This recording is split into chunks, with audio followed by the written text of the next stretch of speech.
What is up? What is up? How's everybody doing?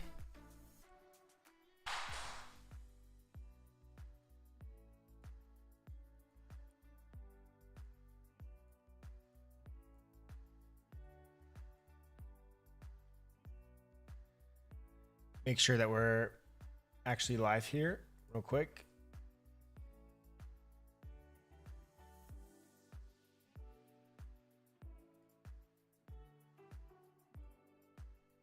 Okay, we're live. What up, Cody Griffith? Welcome back to the stream.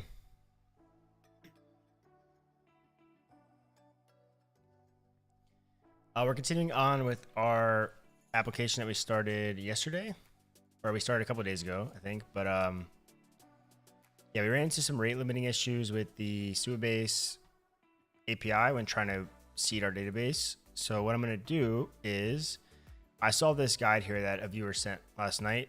What I think I can just do is export a list of all of the currently registered users and then just assign them a profile based on that. So I think if I go into database or table editor and then I go to, let's see here. I also got GitHub Copilot running now, so I'm going to give it a shot. I've yet to use it ever. But with all the AI that's popping up, I think it's probably a good idea that I start to use it. So I can export all of these to a CSV. I'm not going to export myself here. I think I have a couple email addresses.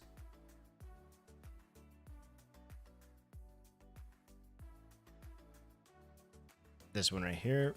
Okay. So I'm just going to export these records here to a CSV.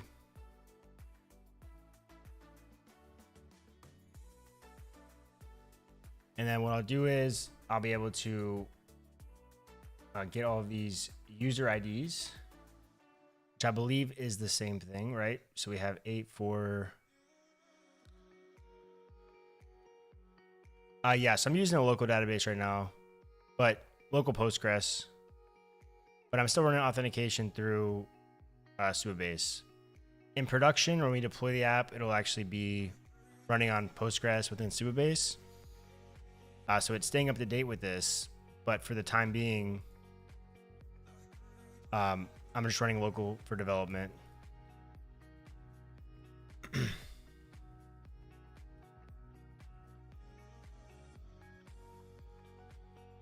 So I believe I had like 15, or I think I had 5 companies. How did my seed function look here?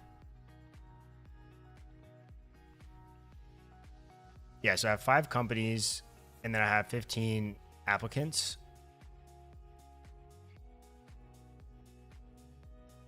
So I should be able to just take 5 of these user IDs. Let me just verify that these user IDs are actually the same thing. So this email here is Vicky55.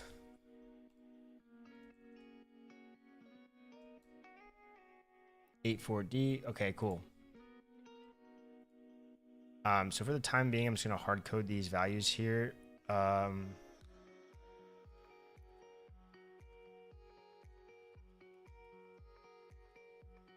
So what I'll do is, oh great, my mouse is dying. Give me a second. Let me plug this in. Anselme. Hi, Antabai. I started watching your vids on SvelteKit recently. They have been a lifesaver. Keep up the good work. I certainly will. Thank you for stopping by. And let me know how to pronounce your name so I can pronounce it properly. I appreciate the kind words. So what I think I'll do here is I'll take in like a user list or a user ID list. And what this will do is it'll be an array of user IDs. And then what we can do is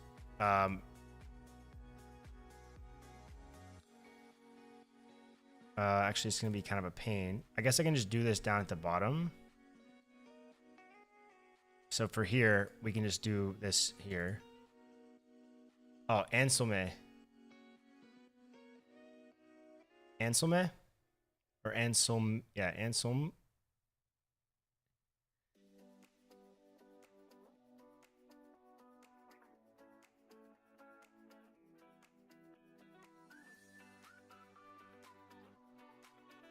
Okay, so I guess we'll do this in our main down here. Instead of, setting a specific number here, what I can do is I can just define,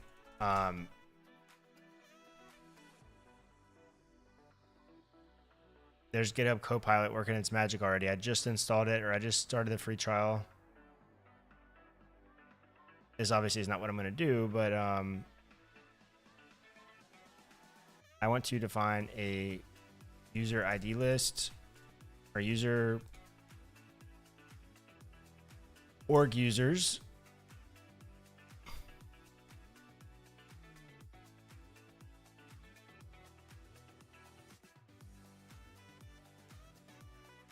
And then I should be able to copy these 5 here and then just wrap these in strings.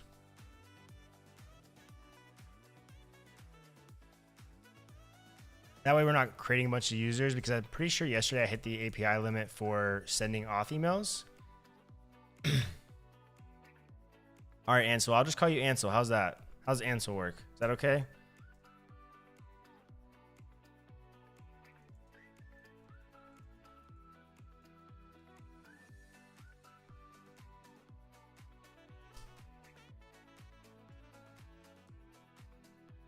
Awesome. Welcome to the stream. Happy to have you here. So for this, I'm going to select, and just so you guys see what I'm doing over here, I exported like all my users that I have. These are all dummy users I created yesterday with Faker. And when I was trying to create these, I kept hitting the API limits. I can only send out 30 auth emails an hour. So just to kind of get around that and avoid having to even make that, we can just use the IDs of these current users that I already have created in Supabase and create profiles for all of them and organizations and applications and all that good jazz. So I think Excel will tell me how many I have selected, right? Yeah, count. So I can just do 15 regular users here as well. These will be candidates.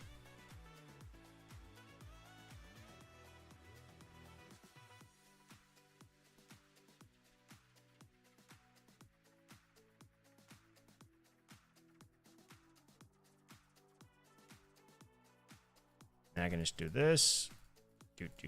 Do. Commas on all of these. Okay, cool. So now what I can do is, these are the organization users. So I can do for const org user, organization user, or org user ID. Wait, const ID in org user IDs like that. And then I'm going to create the user, but I need to actually pass in, I need to update my create user function up here. So we're actually not going to be using Supabase as client for this. For first name and last name, that's fine. What I really care about is this piece here for the user. And all we have to say is just ID is going to be the ID that we pass in to the top.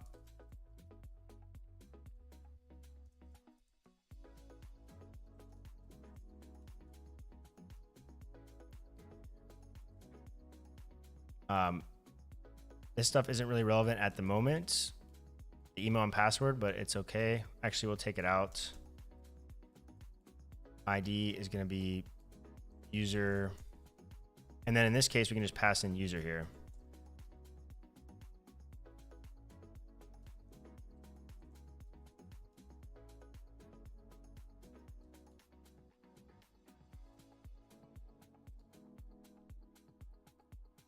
Yeah, thanks for the sub, Ansel. Appreciate that.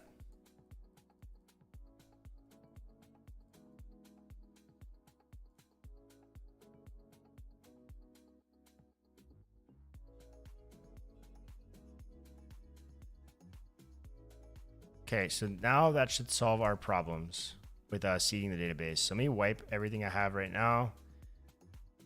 And let's just seed this thing up. Actually, I need to update my functions down here. So this one, I need to pass in the ID here. And that's good. And then we have jobs. So then here we'll do for const ID in candidate user IDs. And then for create user, we'll pass in the ID here as well. And I think this should work.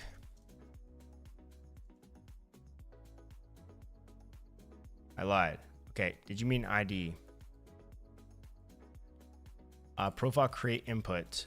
So where's this?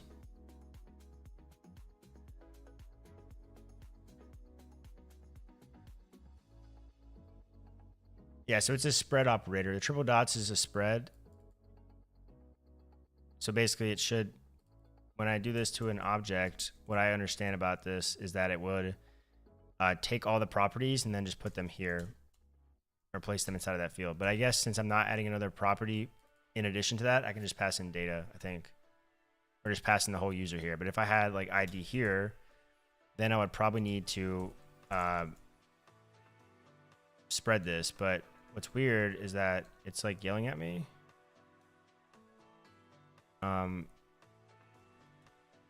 So maybe I'm tripping right now.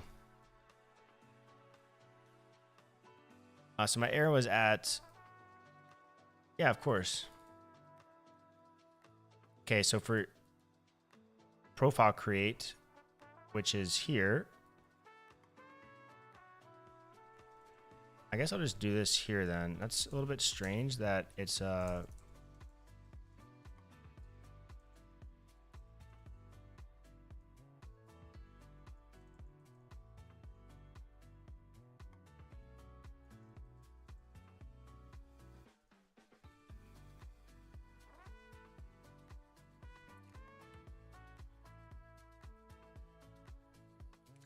make sure it didn't actually create something already. And then we should be able to run this. Let's see what happens now. Okay. ID is not defined at create user. Oh, whoops. Got invalid value. Provided JSON expected string.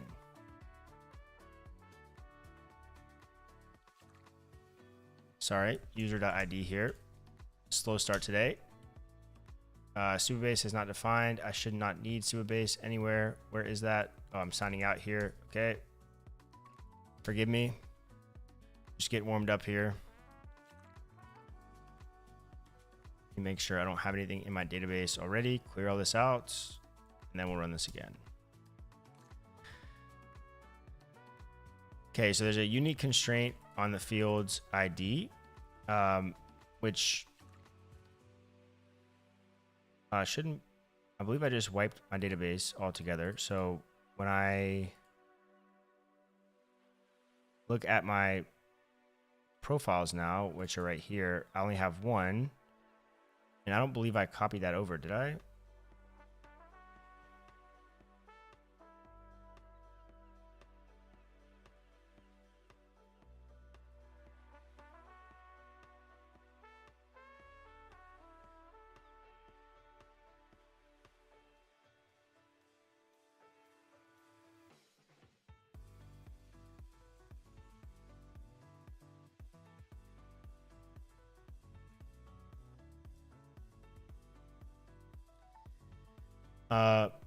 Invalid prisma.profile.create. Am I doing this wrong here?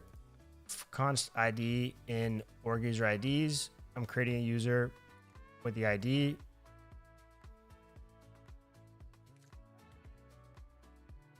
Create user, taking in the ID here, creating a user.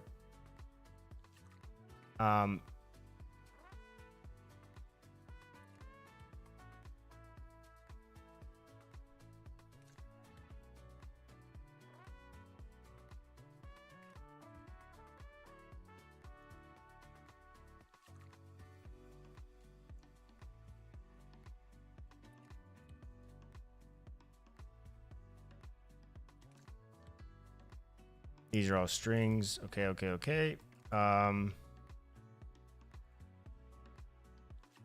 Not too sure what's happening, but let's see. What profiles did I create? So I've created a couple. Oh, I need to actually... Wait. I thought it would give me access to the value of this. I thought this would give me...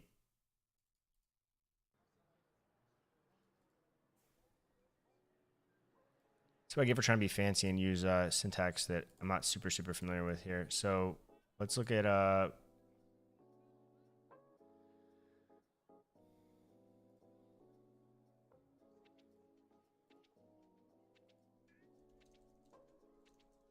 thought I could access the value. Oh, I guess I need to do...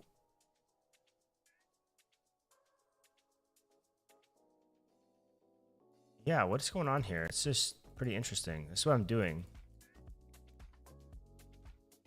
Right? So I'm saying for const element essentially of array 1, and then the expected output is this.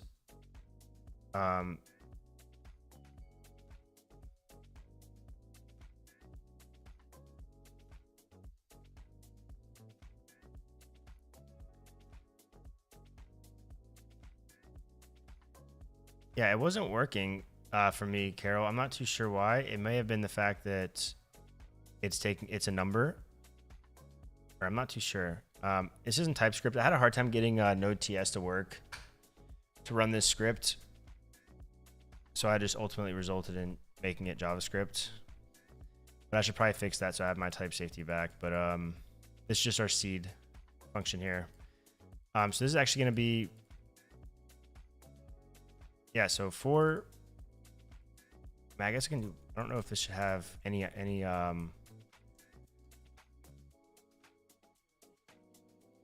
like maybe I have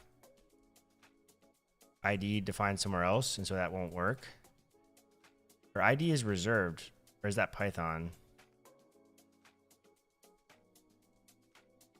Or is it because I made it a constant instead of a let? I don't know.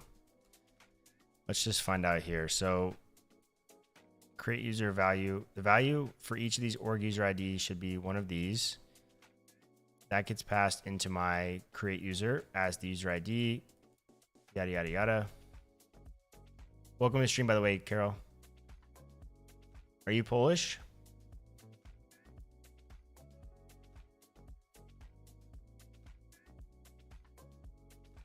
Or where's your... Where are you from? Your last name is looks familiar to me.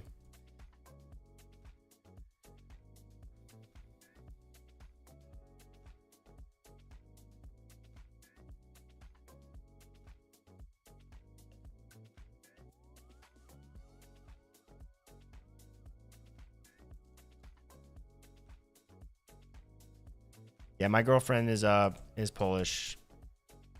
She actually moved here when she was like 4, but her family, she speaks fluent Polish, so I can.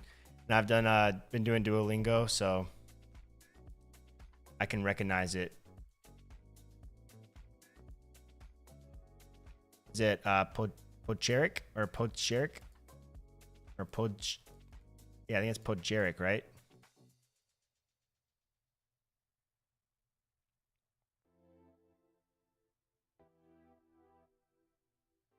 Not that great at speaking yet. Forgive me. Or is it Podjeric? Podjeric, right? Is it Podjeric?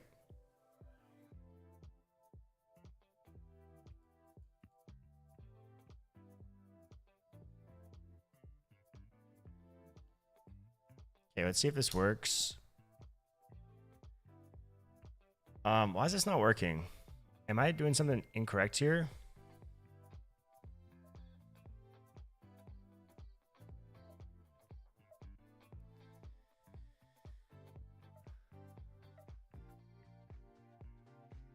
Unique constraint violation for ID.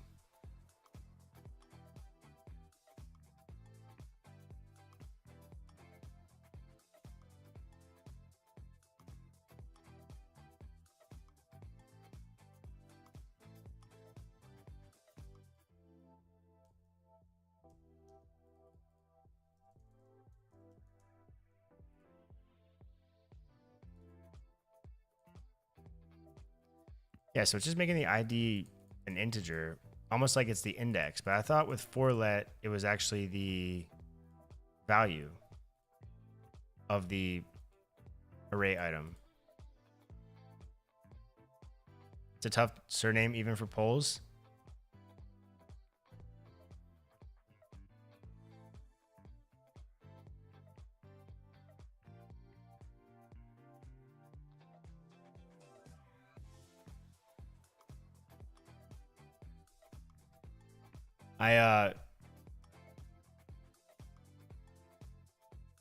I just texted my girlfriend to see if she'll come up here and pronounce this.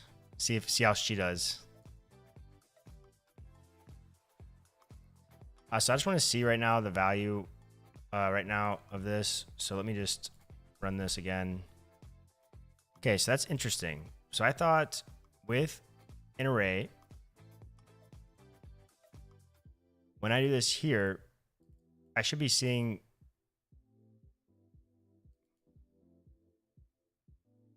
oh. Man, how did I not catch this? It's for value of, not for value in. That should solve my problems, I think.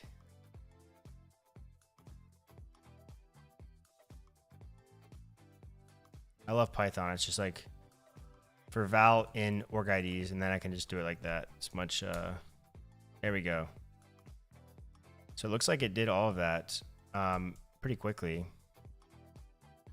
So if I check my database here, I should have a bunch of stuff. Let's see here. So for profiles, if we refresh this, nice. We have a bunch of profiles created. We should have 21. We do. We should also have some job applications that are all in the applied stage.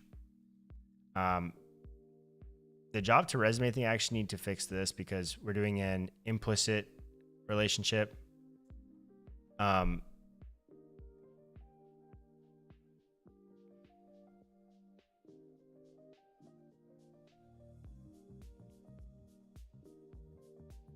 We have 5 companies that were created,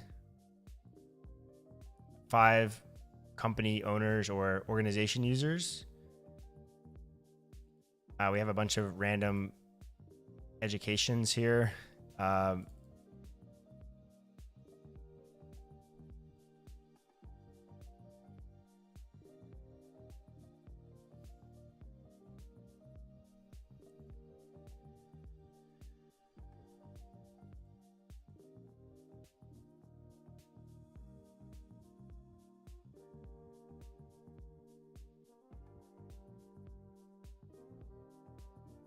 Okay, so we have all this information here now, so we should be able to display it.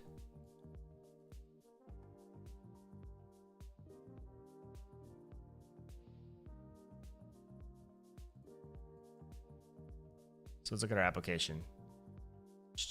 Where is it? I don't know if it's running or not. Probably isn't. All right, Carol. I think it's Carol. Come here. Don't be camera shy. How do you pronounce this name here? Podžerek. Karol. It's Karol Podžerek.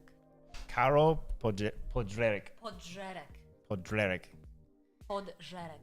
Podžerek. Yeah. We'll see what he says, if it's accurate or not. Karol, if you're still there. It is accurate. I'm 100%. He said it's tough even for Poles.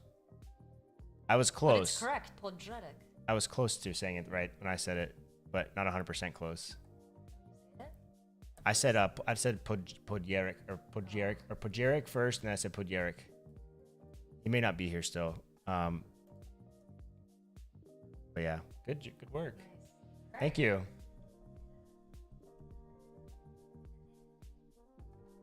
He said that's correct. Greetings from Poland.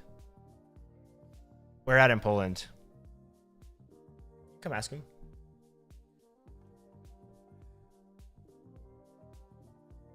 You're from the Tarnov area, right? Tarnov. I wonder if I have latency in my stream. I may have latency on accident over here, but maybe not though. Huh? Like there's latency in the chat in the stream? Yeah. Thank you.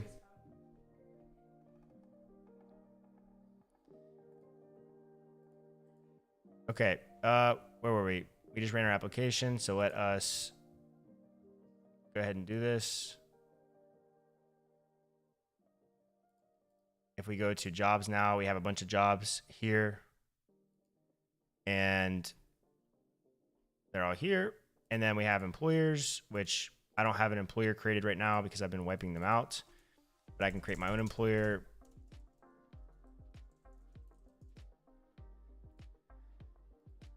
Okay. What I wanted to do is I want to be able to check on the employer side. So log in as one of these users and then check to see the current application. So all of them should have about 5 applications, I believe.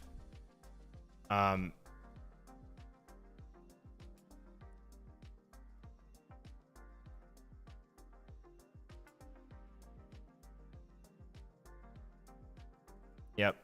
All right. So let us log in as another user. Let's figure out who one of them is real quick. Or we actually need an organization user. So 511F.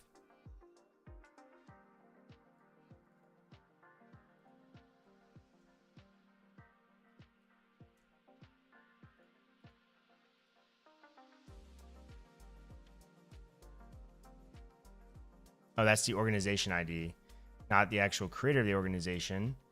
So we need to look at the user ID. So 06A.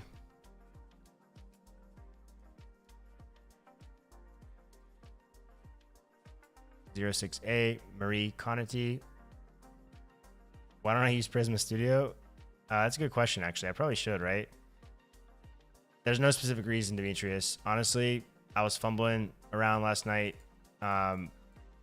And yeah, I just popped this open, but I probably should do that. I can just run that with like NPX Prisma Studio, right?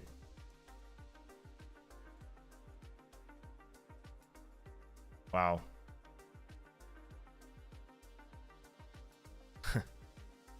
I can't search though, can I? Oh, I can search. Can I search inside of this though? I have to actually filter them. This is pretty nice though, I will say.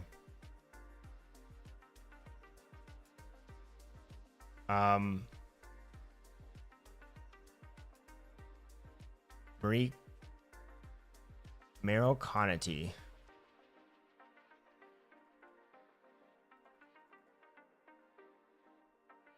But I care about the ID itself, so I gotta figure out what. It's kind of a pain, but it'll be okay. 06A92.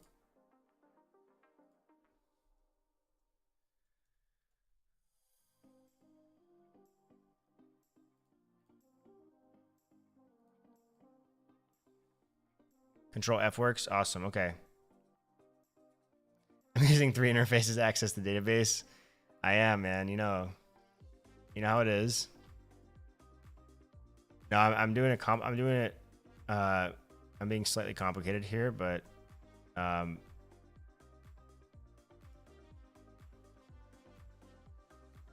okay. So Hugh Yost at example.net.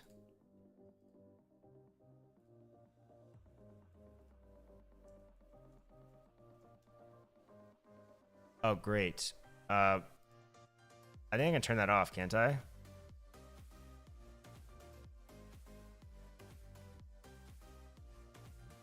Can't I turn off requiring authentication?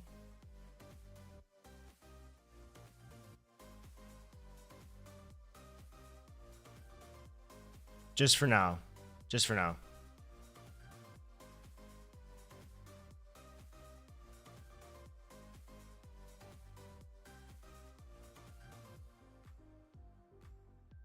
So why does this throw though? I guess it's maybe because I created the users before.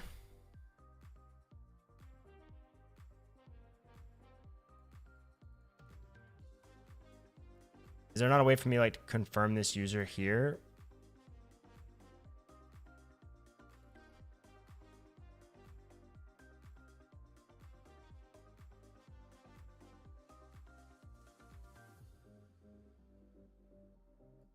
I can't edit these, right? These are all protected. There's got to be a way that I can not require them to confirm the email, right? I feel like that should be a thing. Otherwise, it's gonna, how am I supposed to ever...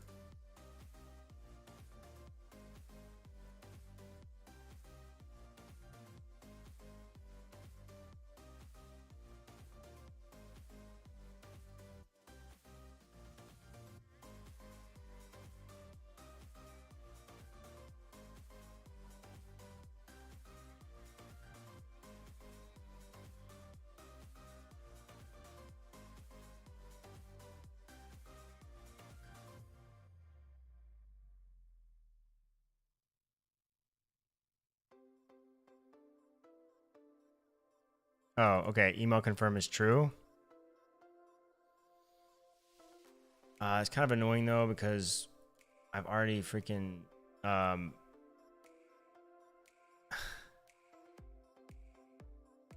I am streaming from the USA. I'm streaming. She's from there. Just my girlfriend's from there.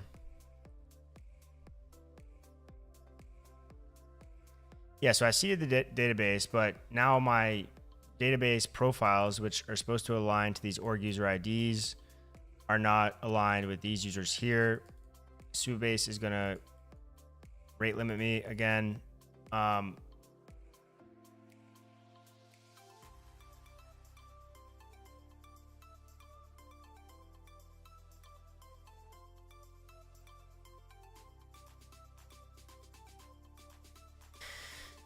Okay.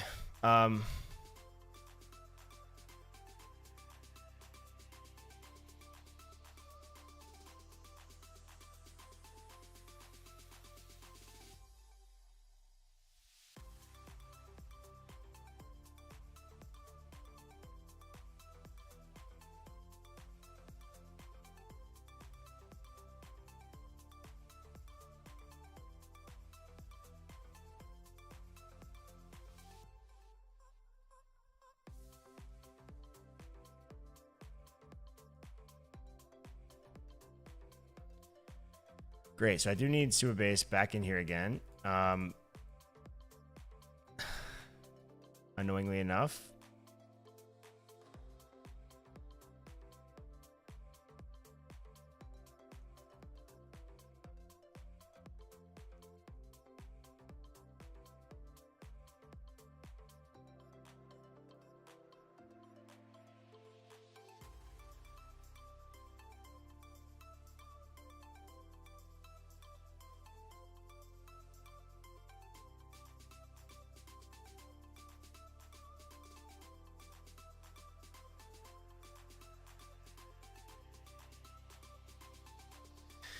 So really me doing that whole user ID thing wasn't even like,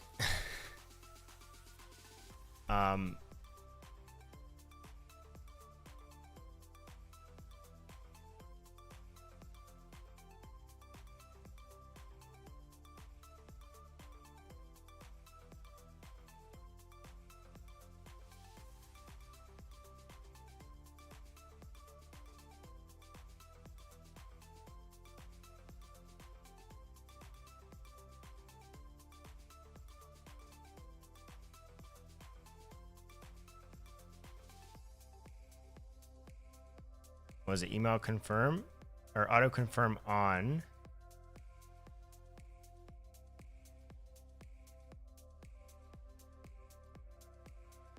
So I have auto confirm on, I believe. Let me just look at that issue again.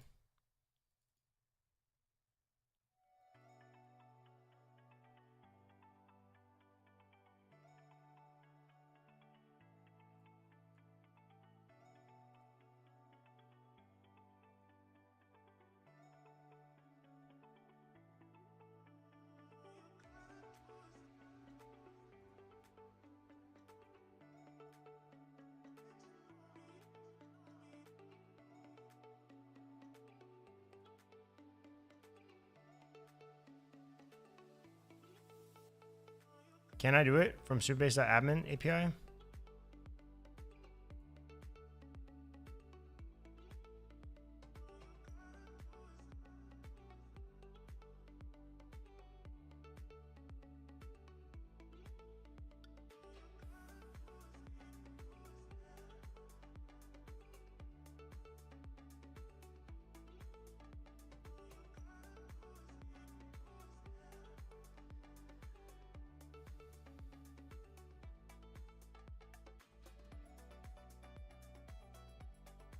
Okay, so now I need my admin. Do I need my admin API key then? Or my service key for this? I would assume, right?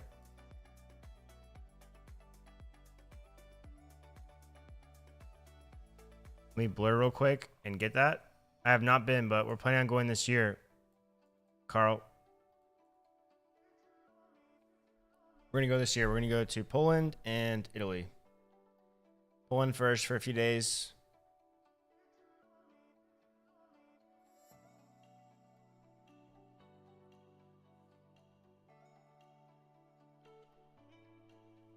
And then Italy after there. So let me actually blur real quick and get my admin stuff from Supabase.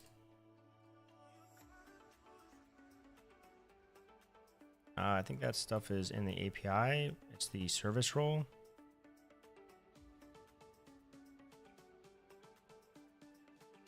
Okay.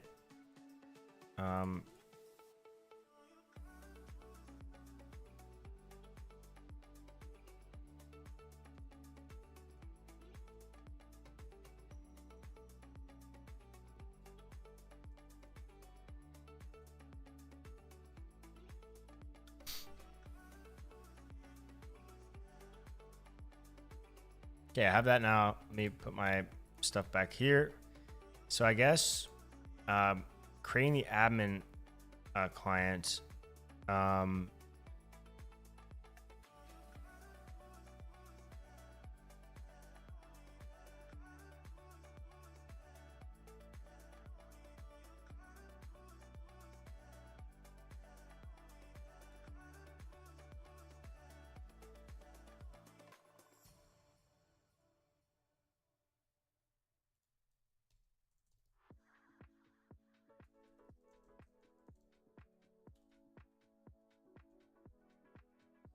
I guess it'd probably fall underneath the JavaScript SDK, probably. Yeah, this is it. How do I actually create the client, though?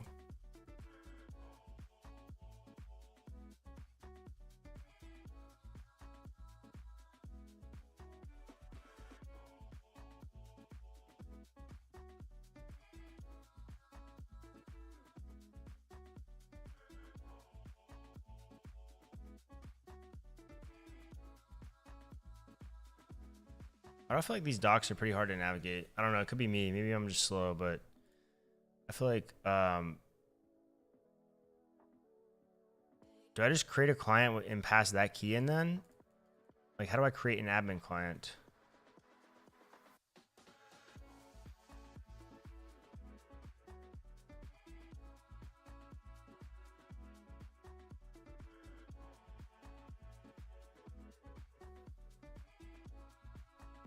Yeah, I know there's a key here. Like,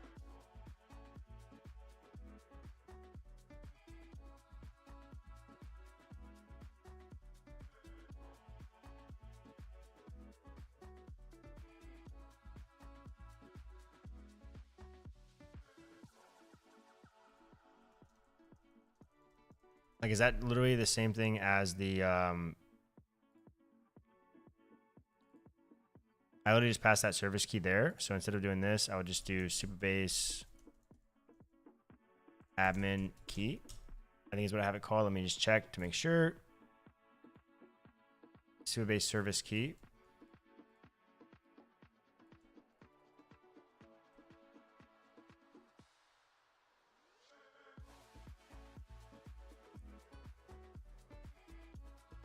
Okay. So then I can do supabase.admin or .auth.admin. But is this creating an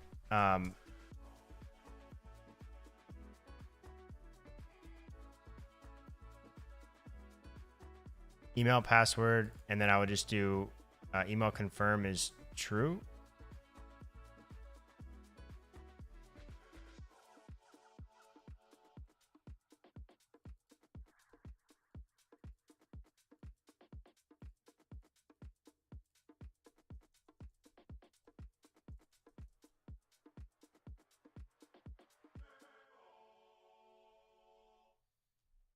Okay. And let me just sleep, I guess, here because I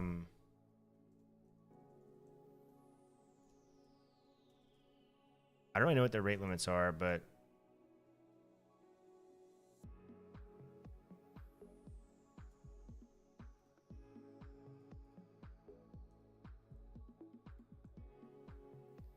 I guess I'll blow out my databases here really quick.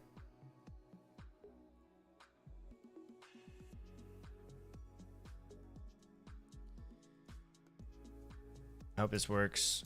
Actually, I need to adjust some things here yet again. And I'm just going to comment these out for the time being. And now I can't do this anymore.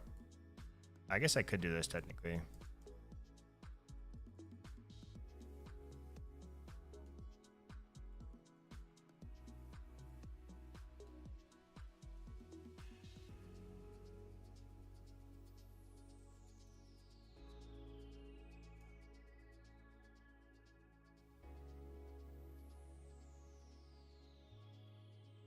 Okay, I think it works. So let's check it out.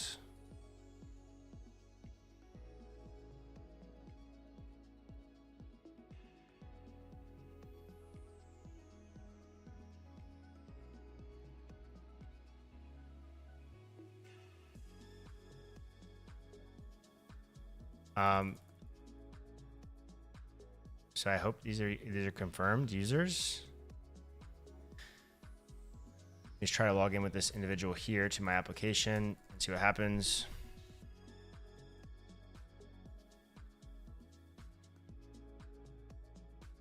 Oh, I'm not running the app.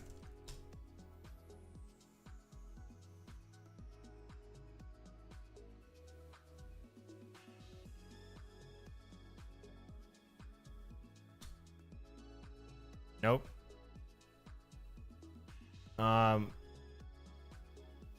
I actually updated that, didn't I? Email confirmed is true. So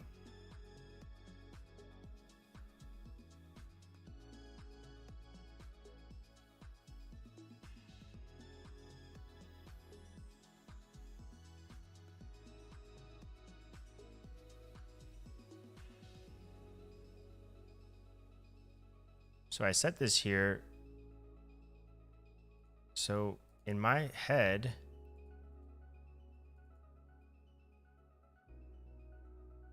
that should work. No?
And what I can say is I can say user IDs equals users.map user.id. And then I can go through each of these IDs to, whoa.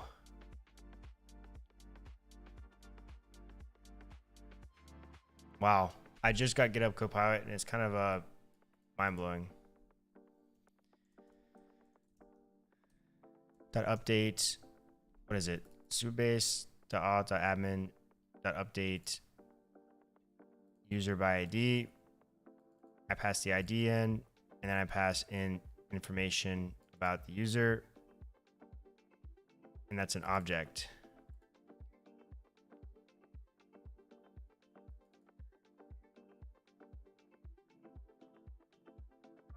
So maybe that's why I didn't.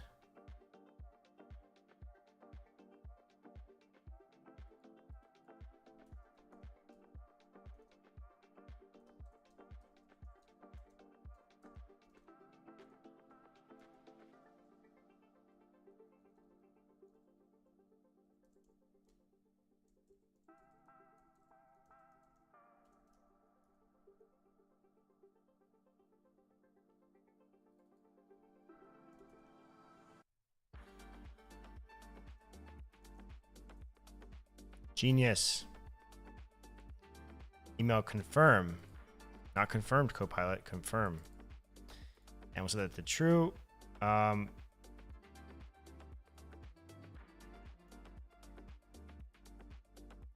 think it should work.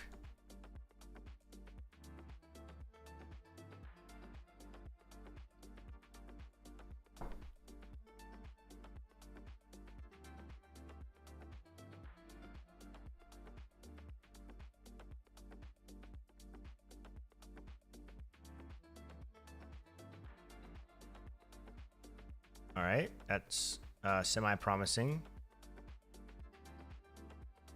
So now I can go back to using this.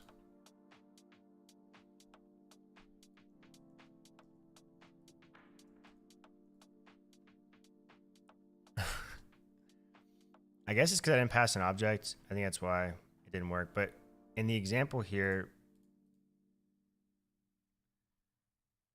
like this person's misleading. But yeah, I guess if I had TypeScript enabled on this file, then I would have that covered. But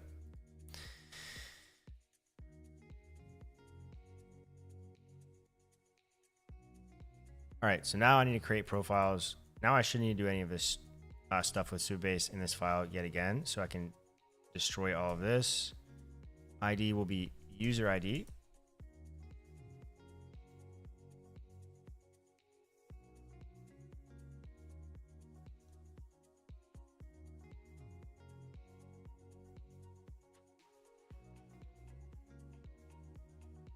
Okay, blow away the database again, just in case. And then we'll do a CJS again.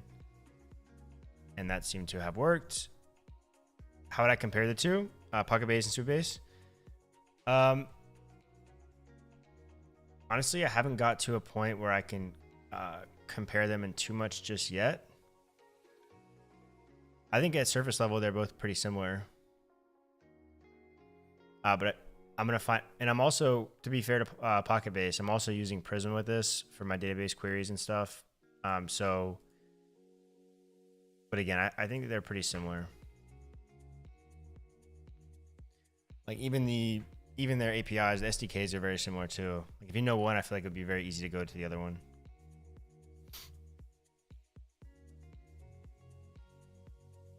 I guess you could use Prisma with Pocketbase too. You would just edit the SQLite database that's in the, I guess you'd have an issue though getting access to it, I think, because it's not local to the machine. So I'm not sure how that would work. Yeah, they're both pretty similar to me so far. So let's try to log in with one of our users again that we created, which I think we said was Hugh Yoke or whatever the hell the name was. Was it Hugh? Hugh Yost. So why is Hugh Yost still waiting for verification though?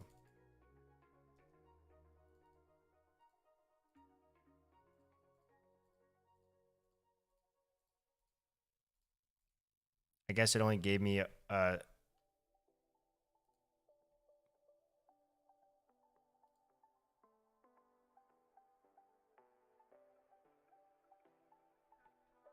you serious?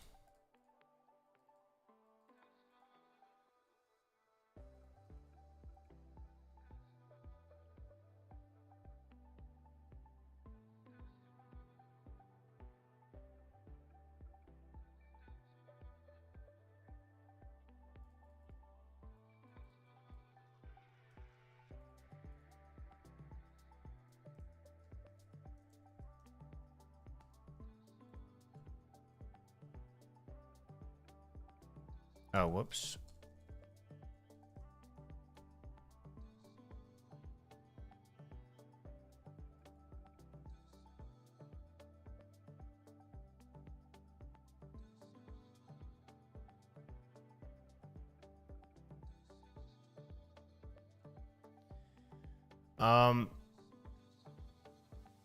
Why did these guys not get updated?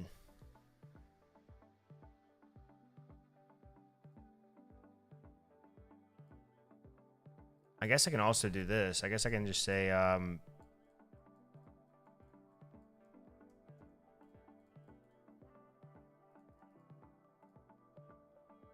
getting spicy here, boys. We're getting spicy. Let's export const these bad boys.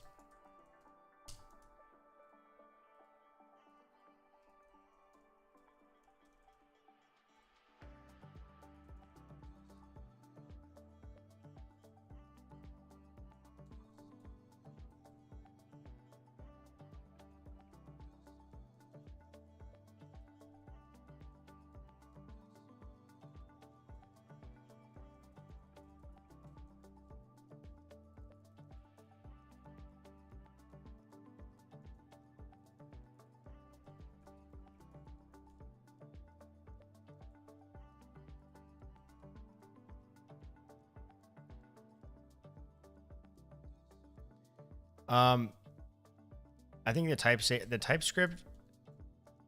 safety on it is impeccable. I don't have to import types anywhere. Also, I think it'll be easier to do more complex queries with it. Again, Carol, I'm trying to, that's really what I'm testing this out. I don't know for sure,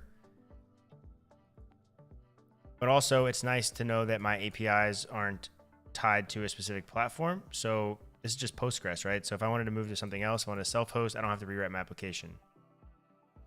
And if performance levels are comparable, then I don't see it, you know,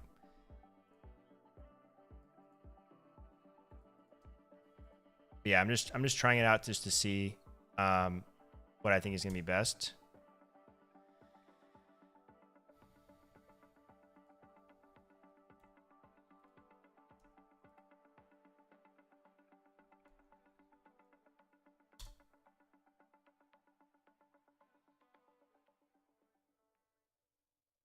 Oh, wait a second. I'm executing all of this here because of the fact that I'm importing this in like this.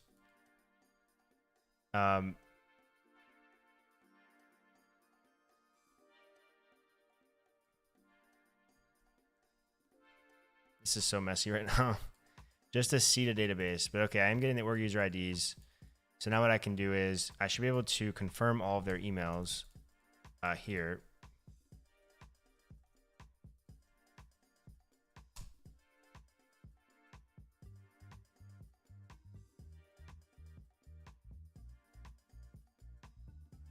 Okay, and then those last users will be the candidate user IDs. I don't need to log that anymore.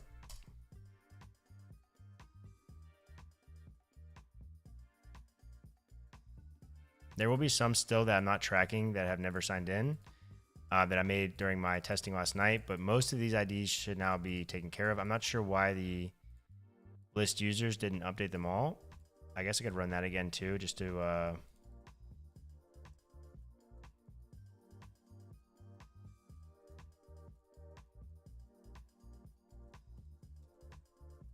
make sure that they're all in fact good to go.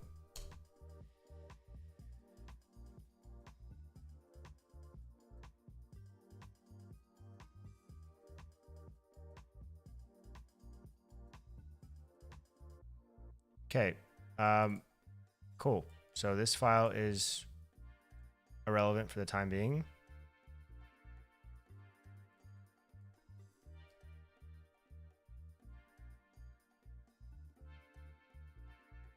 Now what I'm going to do is clear everything out yet again and start here. Making sure that I am passing the value here, and then also up here at the top, I'm passing in user ID.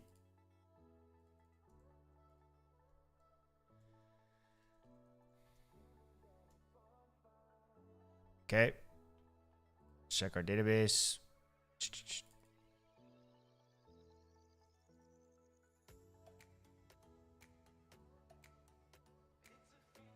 We have 21 entries. We have job applications. We do. Awesome. So I should now be able to log in with Hugh Yost, or whatever the hell that name was.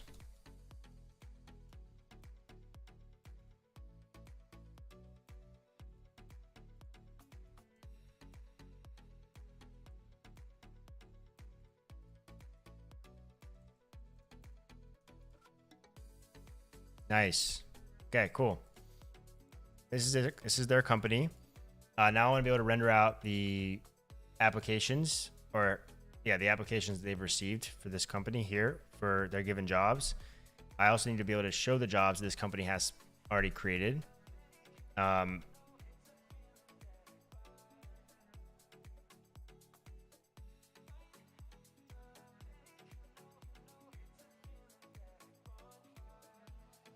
I'm using Prisma myself. Type safety, pushing table updates, Prisma Studio are nice things, but I suppose if you decide to use Supabase SDK, it's probably harder to move to other SQL databases. Oh, certainly. I don't think it's even possible. Because the SDK is just an API, or it's just like a REST API, right? And then they have their own interactions with the database built in. So essentially you're just making a request, create user, right? With that SDK, and then it's going and making a request to their server, which their server is then interfacing with the database that is creating that user. So you can't, so if you ever wanted to self-host, like right now, I mean, I wasn't having the issue with the SDK. Yesterday, I was having very slow Prisma query times to the Supabase database just for my machine alone. So it's not an issue with Prisma. It's not an issue with Supabase. It's an issue with my machine here. I'm not too sure why, but I'm able to now, still build out my entire application with a local Postgres and have confidence that it's going to work when I push it to Supabase when I deploy it. So yeah, give me 1 second here really quick, and then we will get into working with these job applications and stuff. I just need 2 minutes.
Okay, I'm back.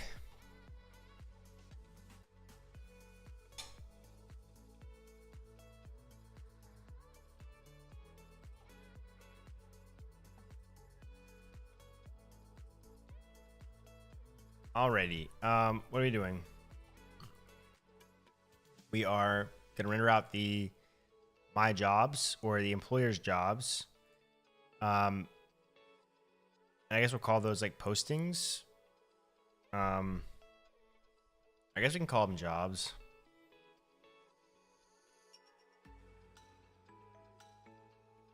So under routes for employers.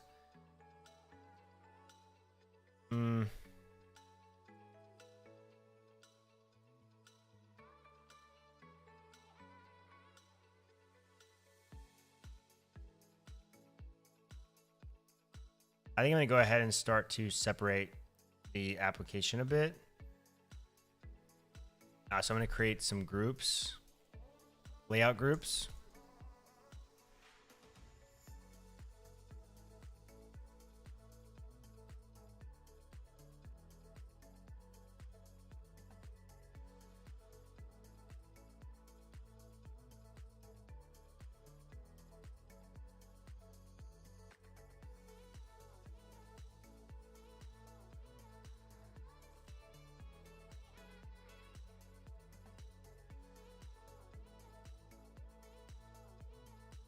And then I guess I'll also have like an auth group as well, which will handle the login and log outs eventually. Or I'm sorry, login, log out doesn't really matter what layout it has, but I guess I can put it there and then register. Jobs will go into employers layout, or I'm sorry, candidates layout. My will also go to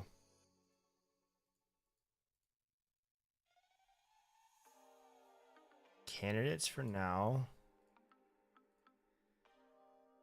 I think. This is my current layout here. I have a nav bar. What I need to do is, I think for the time being, I'm gonna have a couple different types of routes, depending on the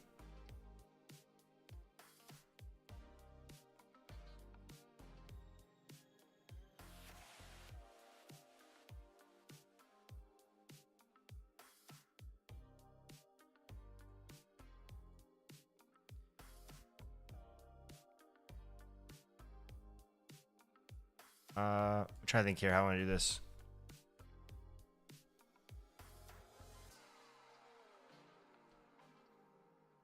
So we're certainly going to have layouts in each of these.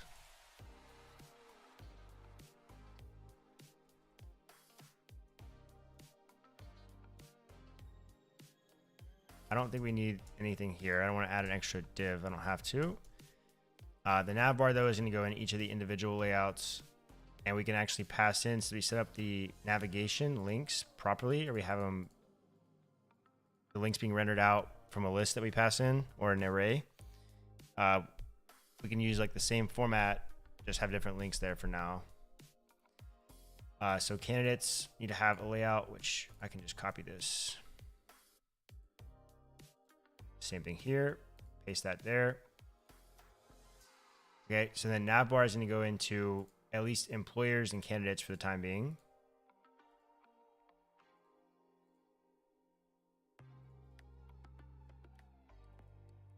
So we'll say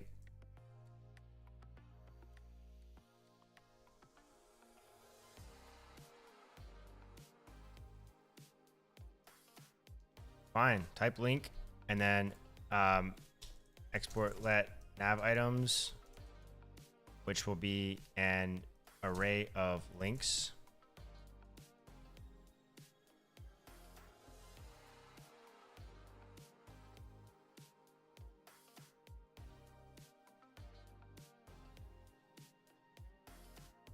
So now for the candidates view here, we can have nav items, and then we can simply pass that into a nav bar here.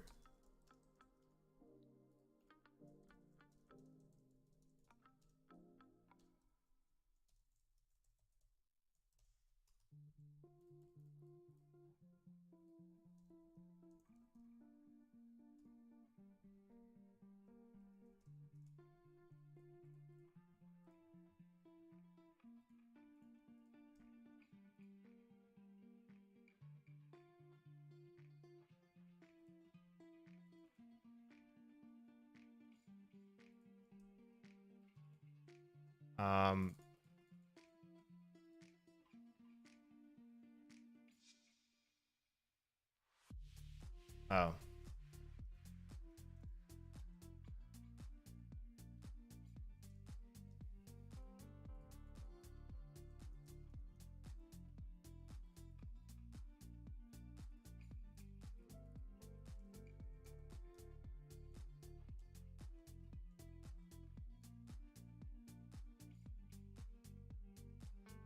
Can't export here. I probably need. I'm being stupid. Hold on.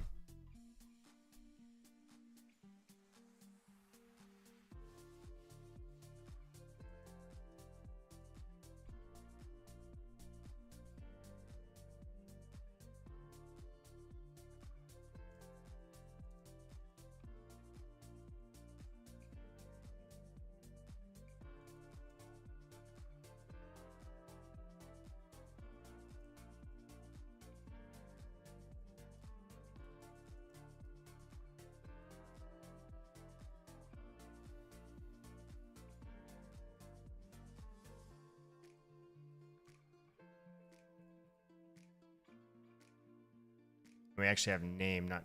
I think title is probably better than name. The link title, yeah, sounds better to me. And then for this, import link, and we'll have title instead of name.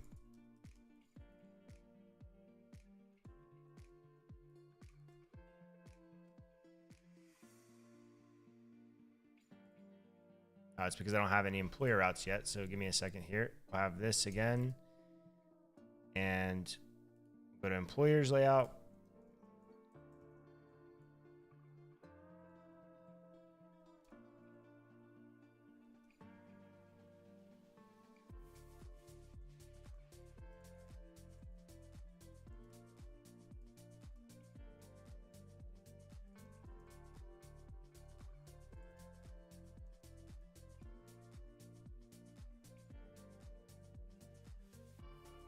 Okay, can I read properties undefined reading length? What is this?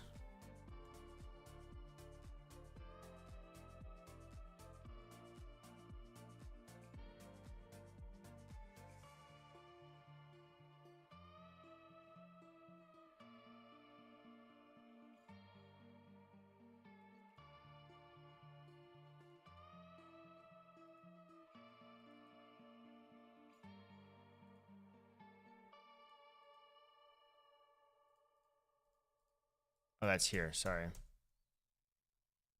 I think, right? Yeah, there we go. Okay. So now we have these two different layout groups. We can start to modify the employer's side, starting with the links. So we'll obviously have a home, which will be /employers.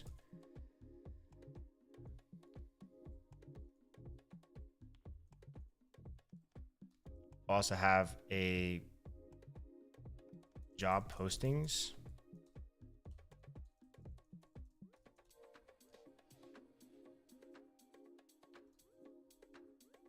We'll also have a team.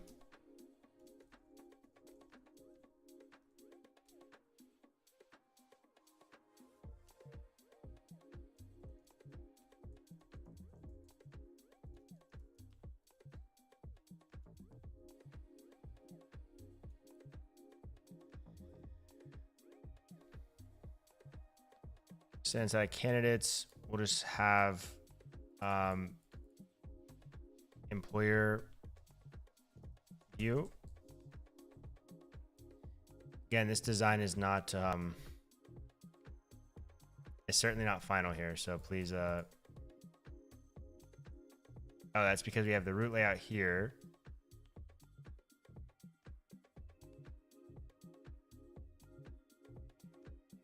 That still shouldn't matter, right?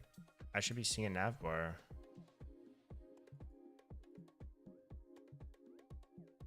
Oh, wait. This is actually... Oh, I need to move the root route in here. Sorry.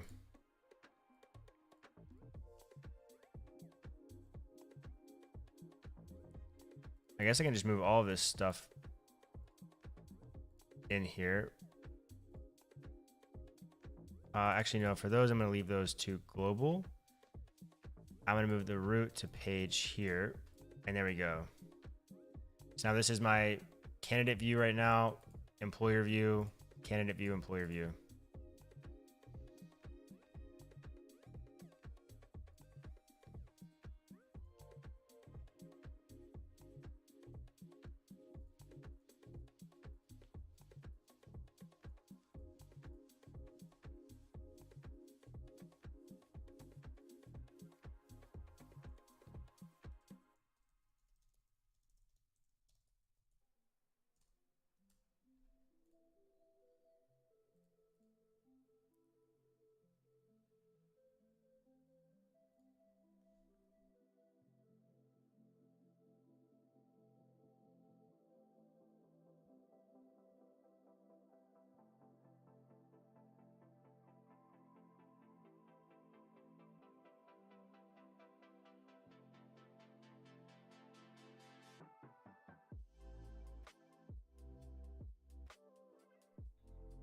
Just had a sneeze attack. All right. So now for the employers, I want to be able to display their current job postings here, which I'm already pretty much doing right here. These are the jobs that I have posted here. Obviously, we want to be able to display these with like the number of applicants or the number of candidates or applicants, and things like that. So let us.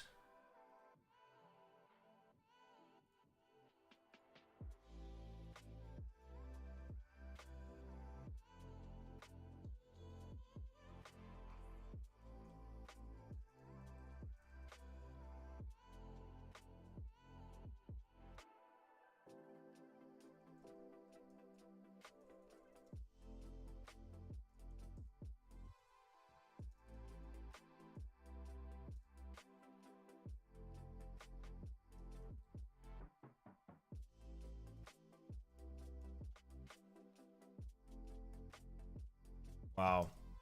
Thank you. Thank you, Copilot.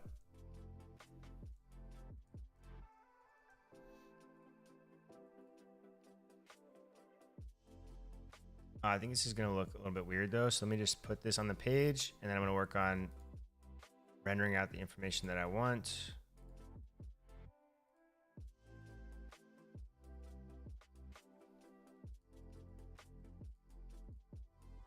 What's up, gamer? Coca Koala. Welcome to the stream, man. Good to see you again. I'm just nerding out over here, you know, like usual. And actually,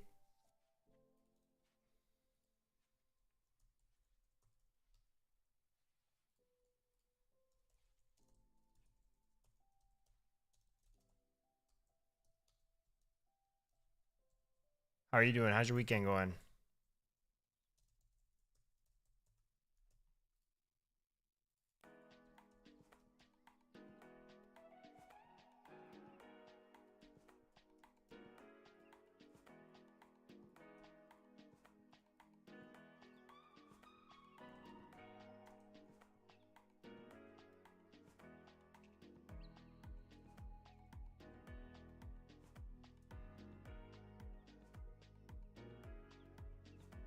Oh, whoops.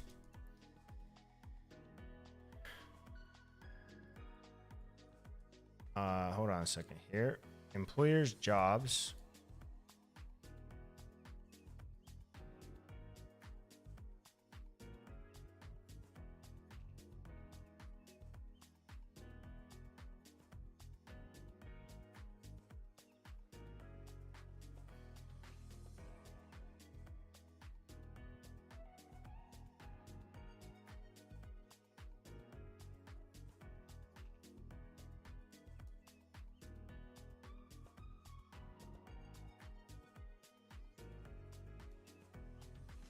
Pretty good. Has the Prisma thing been going? So super slow request.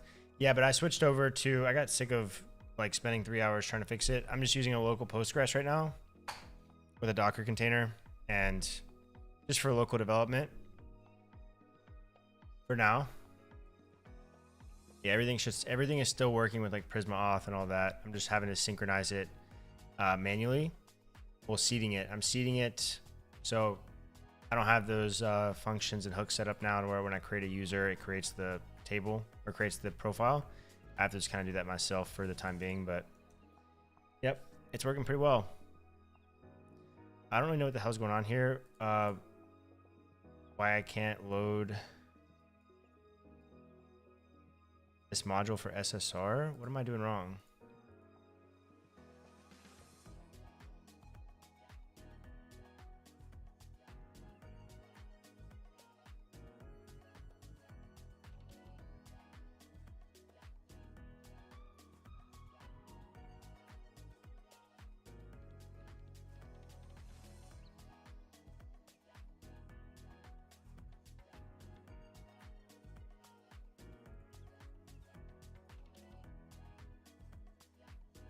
Oh, man. Those imports will get you, you know?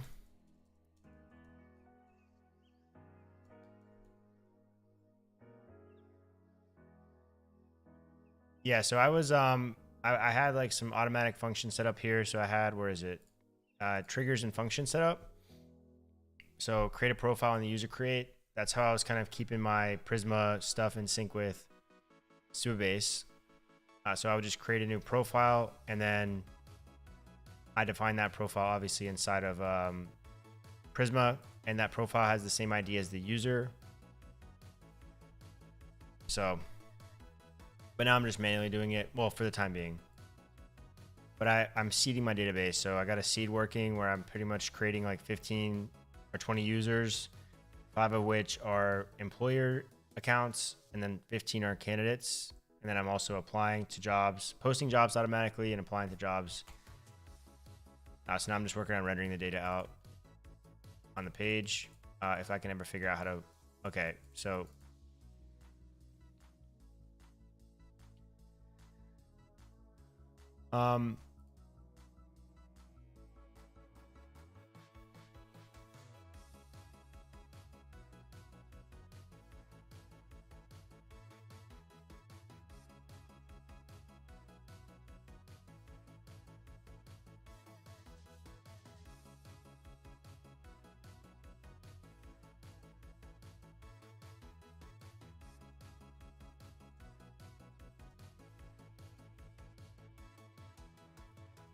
I feel like displaying on the employer side of the house, probably seeing this in like a table is probably better.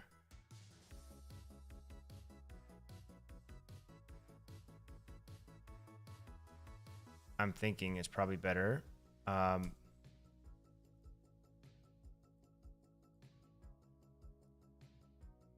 this is what a single row looks like. So I'm going to take this row here.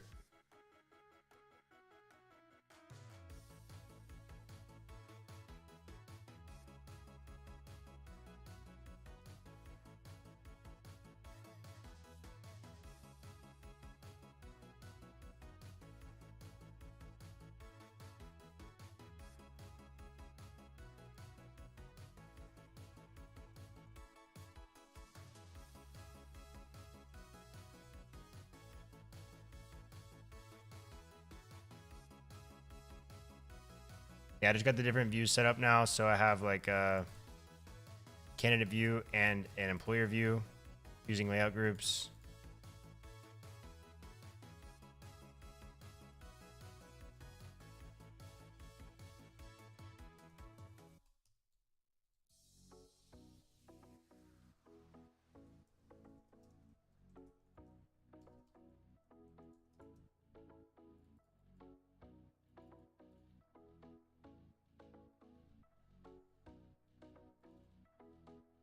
Yeah, so I think this will be maybe a better visual for like an actual employer to see all the jobs they have listed.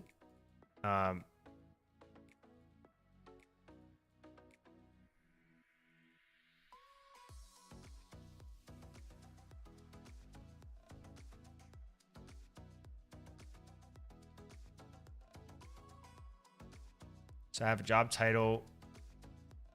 I'm also going to have, I need to actually add created at and updated at fields on my Prisma models. So obviously when I have applicants,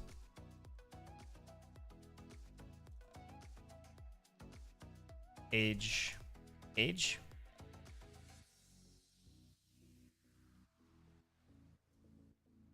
No, so I was talking about with layout groups and auth specifically. So being able to, like, let's just say that we had this auth right here, this auth route. And this does not necessarily mean auth, like you have to be logged in. These are just my auth routes. So log in, log out, and register. They won't have like a nav bar probably. I'll just have them make a nice little splash page or whatever. But putting all of your authentication logic just in a single layout within this auth or within the candidates, right, is not sufficient, at least in my eyes. Because if, let's just say that I log out, yeah, I think you could make it work. you have to invalidate all, like through invalidation. I don't know. Basically, the layout only runs one time. The layout load runs one time. When the layout loads, all of the subsequent navigation is handled client side, so that load function isn't triggered. So anything within that layout group, as long as I'm navigating within that layout group, that load function is not re-triggered again. So I just add it to every page just to be 100% sure. But I feel like there is probably a better way to do that. I just haven't like fully investigated it yet. But I think like invalidating all on a logout or something, I'm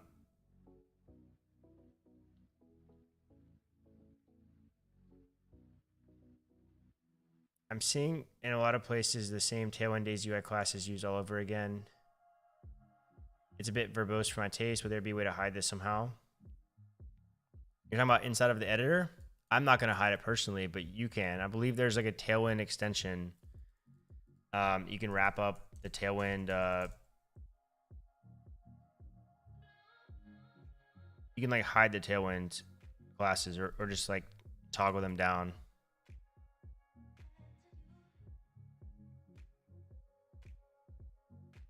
I'm not sure what it's called, but I'm not going to remove them now. Or hide them, I guess. I could obviously add them to like style tags down here, but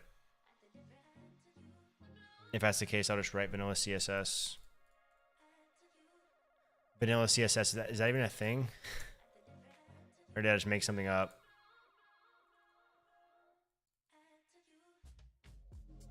So age will show how many are applied, I guess, so far. Or I'm sorry, age will show like a relative time. So 5 days, 10 days, how long this job posting has been up. I think this will be okay for now to show this. We also have a details here where they can look at the actual job itself, probably edit this. I am purple years old. Right.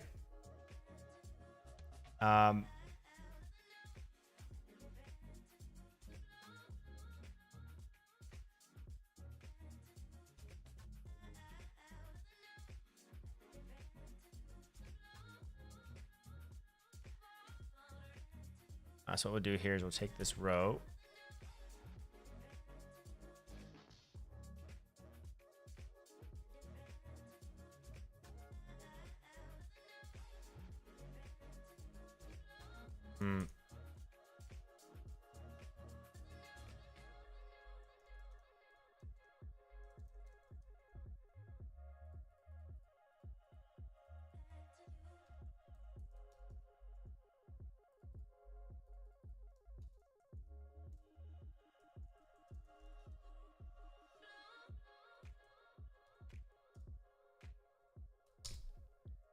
Okay.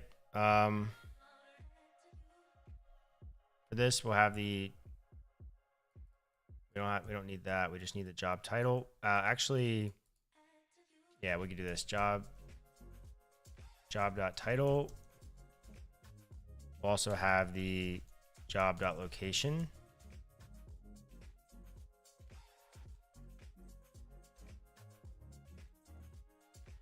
We also need to get the number of applicants.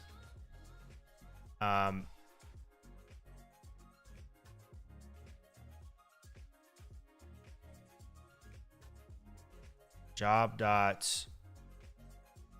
Do we have applications? For now, I'm just gonna put this here, but I think we can do something with that too. And this will be the created at, so we can just say 1 day for now. And then obviously we need to actually pass jobs into that. But I may want to update that query that I'm making and include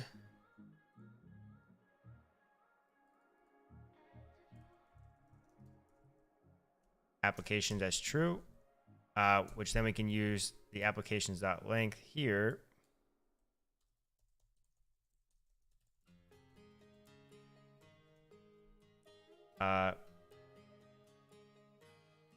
Oh yeah, I gotta create an interface for this. So we could say interface job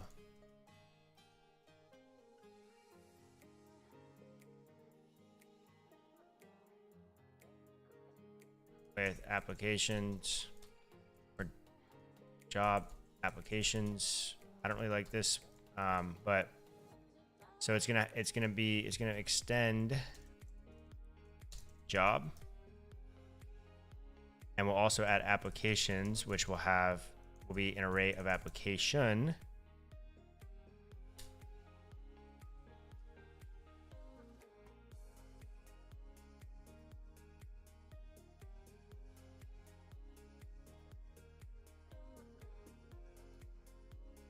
I wonder if I can just do this. No, I can't. I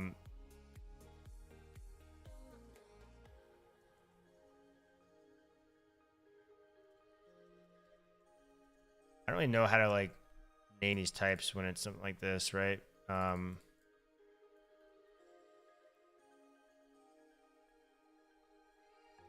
now instead of this being a job, we can do a job with app. And then we should have access to applications.length, which should not be blank.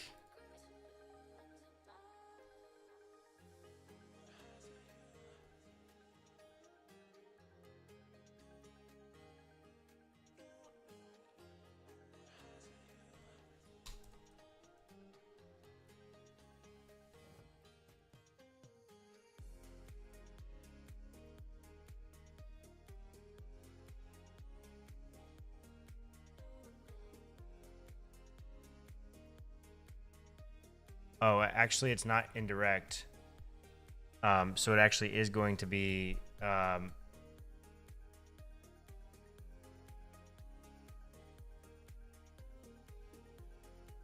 oh, maybe so actually.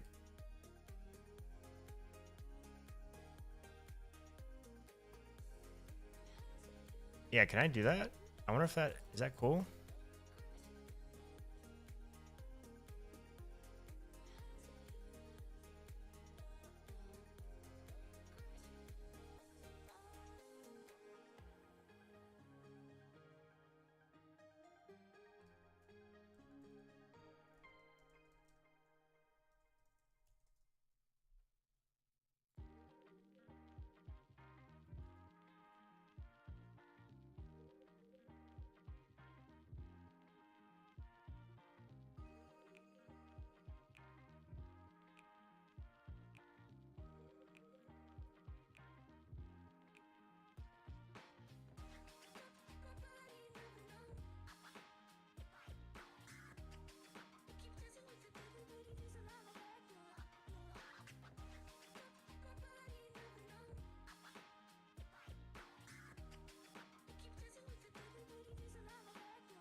Like I know obviously we could do a generic, but yeah, I feel like maybe I can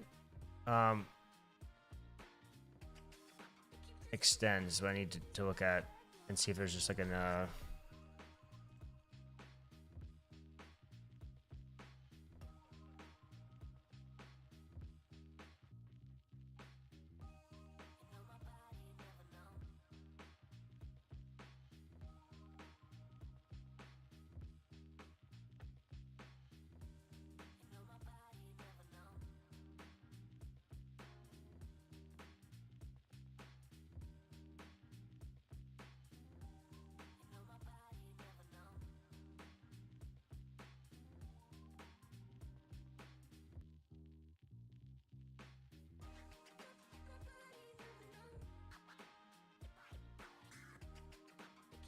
yeah, I'm curious to know if that's the case. If that's the case, then I will certainly would much rather use that.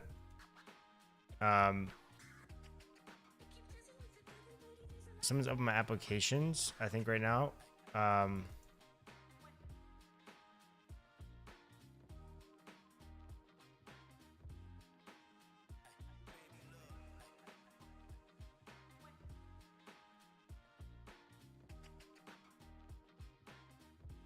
Why can't I see anything here?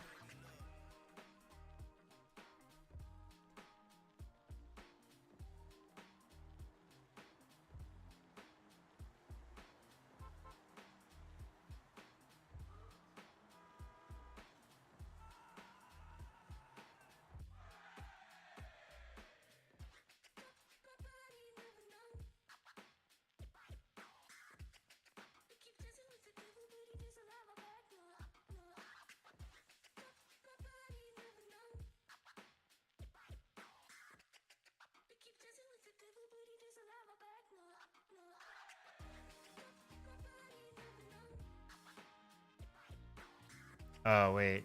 This is not it.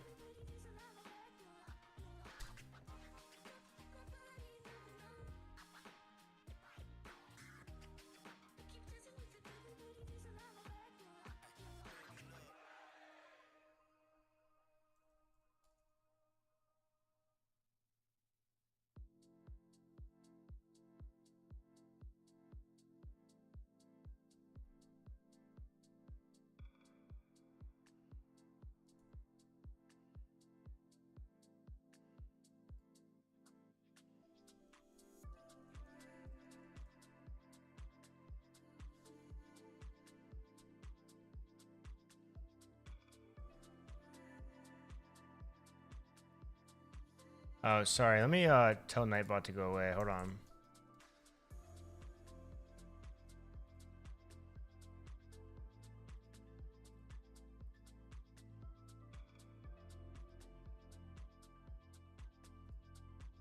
Goodbye, Nightbot.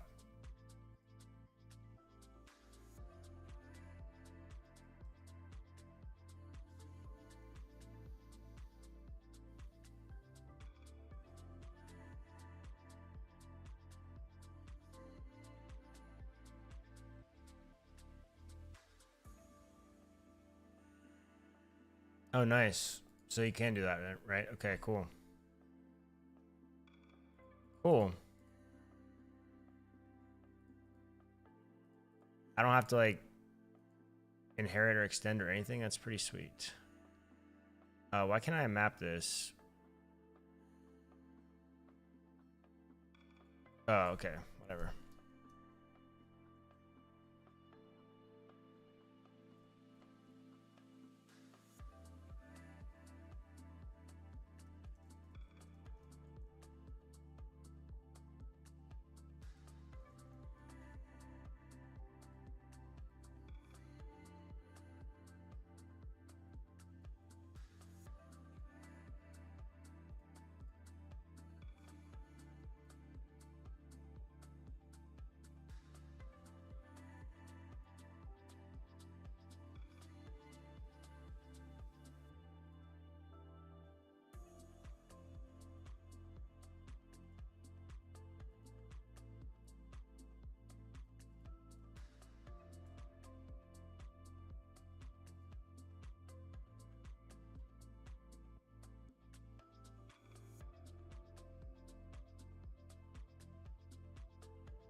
So I guess there's only. Wait, why did I figured all these jobs that have applications. I guess my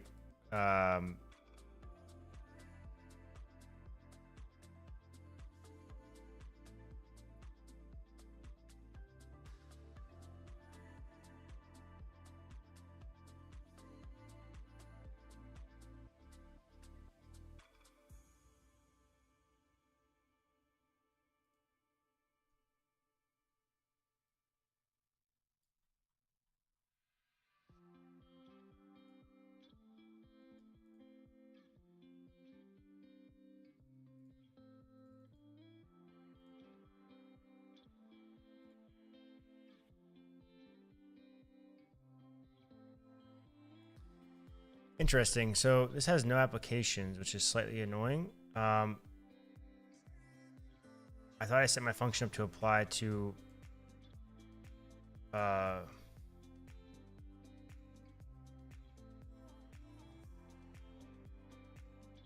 this user at least doesn't have any job apps. Who owns this one? So these are a bunch of job applications. We have resumes. Resume ID is null.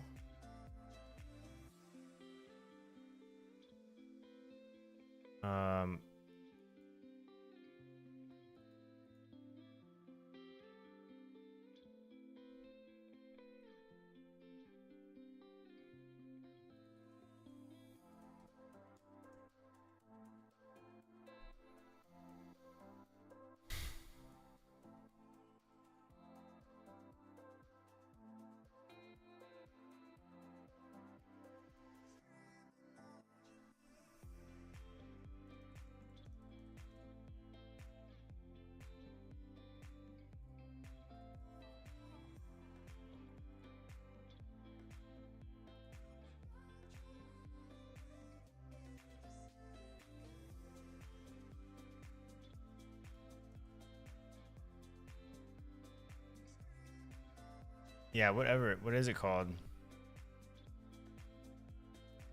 But here's something that's it's weird though, because right now it's now saying that like title does not exist on job. So I wonder if it's because it's like this type here. I think I'm doing your example properly, right? I think if I define it in the same file, it's okay. But I think if I'm importing it in from somewhere else, it like just ignores this altogether.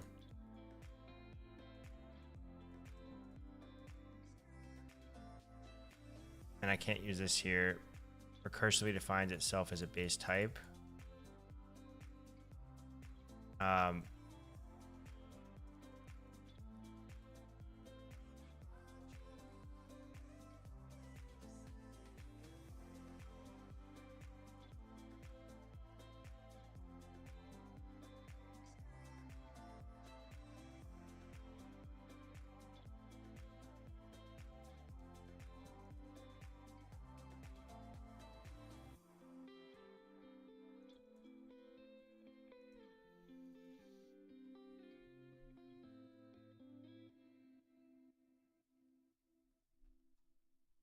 Okay.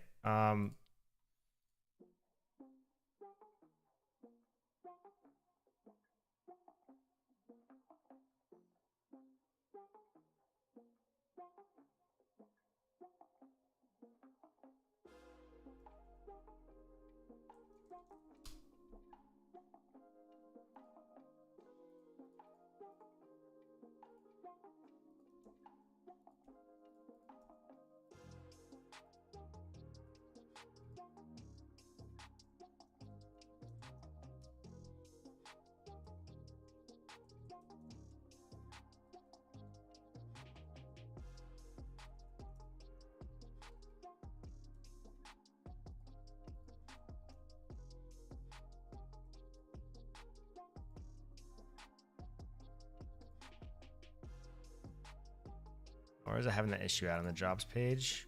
Okay, now it should be correct. Unfortunately, this user doesn't have any jobs that are worth anything to me. So I need to find a user that does. So we have this organization here.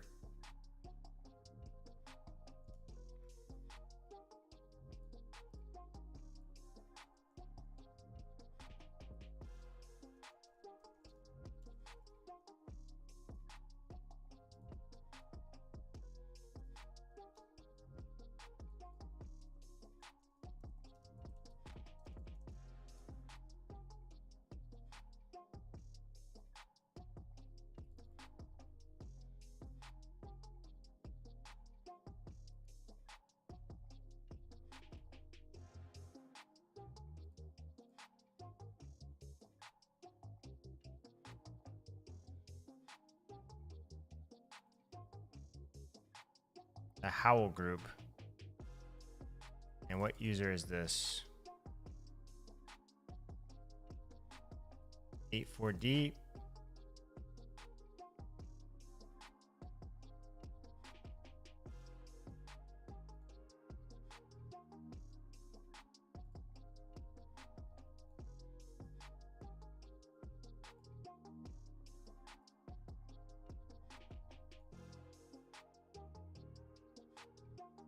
Vicky.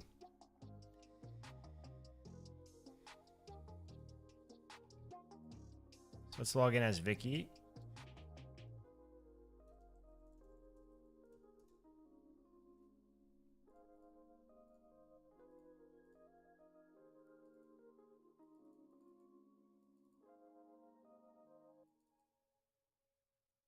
Oh wow, so it appears like this is the only one that was actually the only organization that had jobs applied for it, I guess. Applied for. I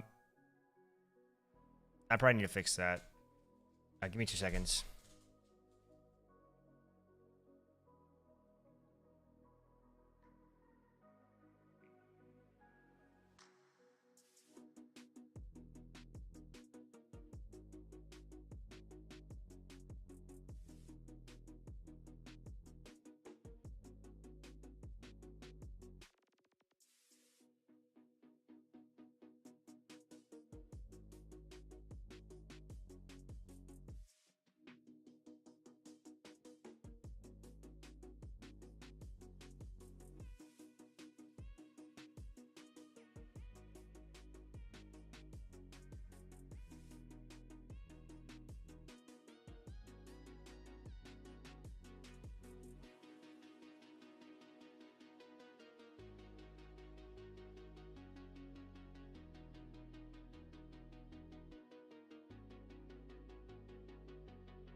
Okay.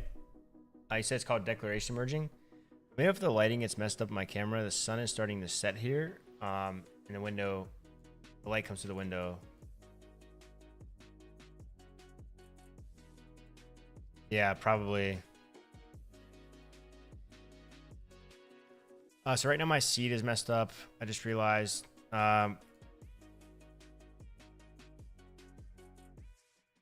let me just blow this out. So what's happening is all my users are applying to the same like 5 jobs.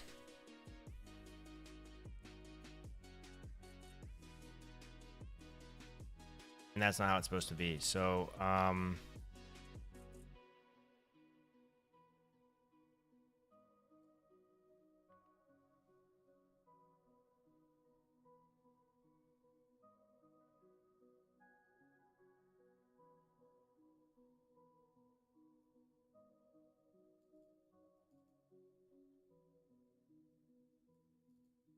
I have jobs to apply.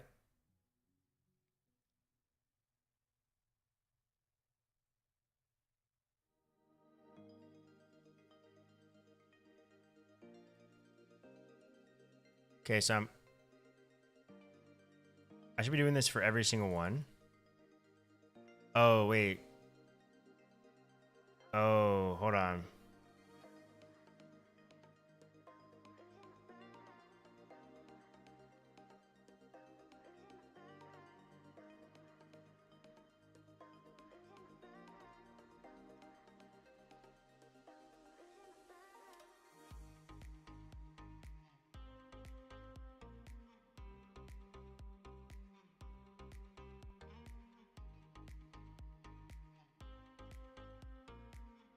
Wait, no. So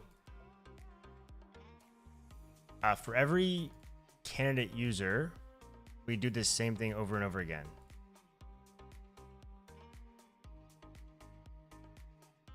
Is this really generating the same number? I know that has to do with the seeds, or that I can set the faker seed, but I don't know if I really should have to do that every time. Because it seems like right now they're all getting the...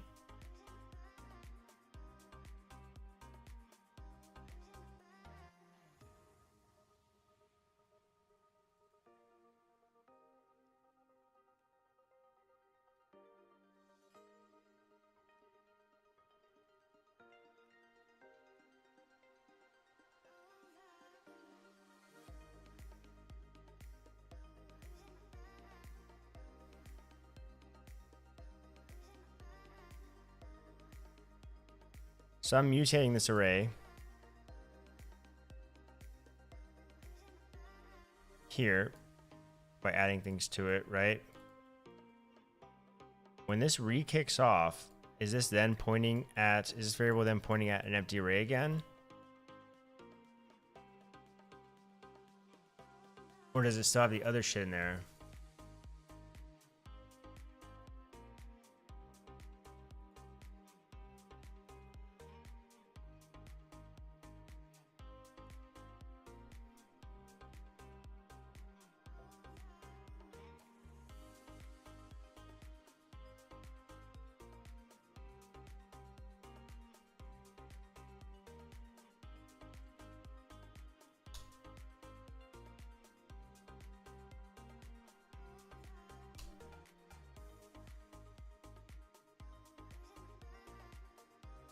Okay, so now when I look at job applications, I should have 75 because I have 5 users, or I'm sorry, I have 15 users that are applying to 5 different jobs. Those jobs will be random.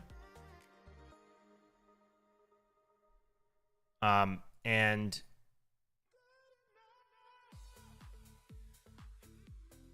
yeah, so it's not, so they're all applying to the same 5 jobs. And I'm assuming that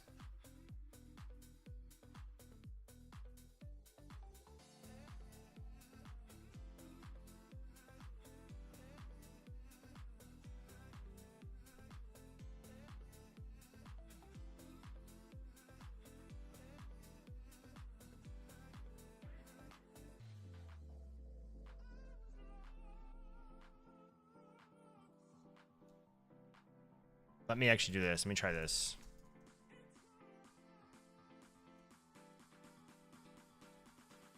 I point this at an empty array again.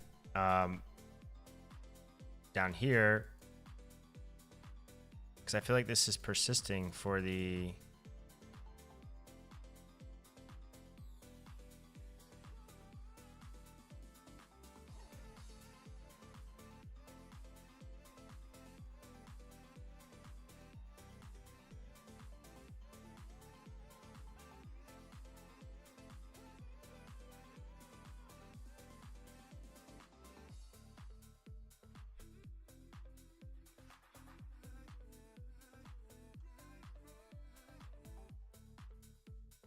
Or maybe it's my...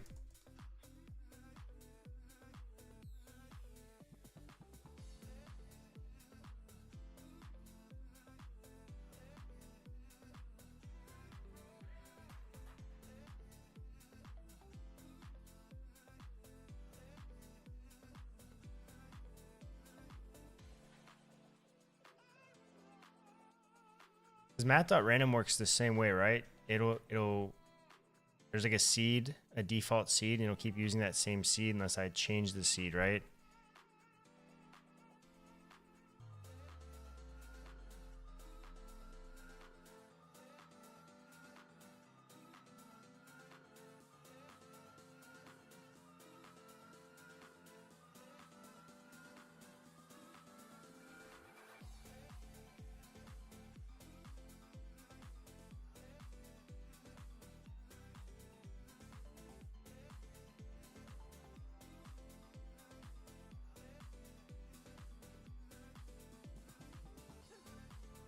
So this is so apparently a create many doesn't return like an array of jobs. At least I don't believe. So then I am essentially getting them again here,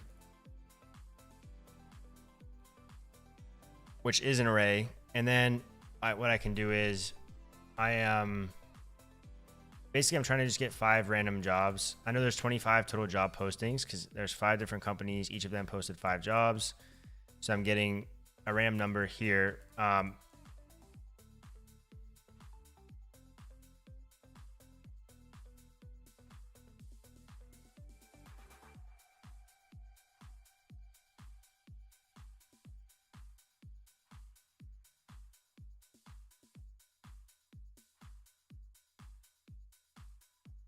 Why does it say this is deprecated?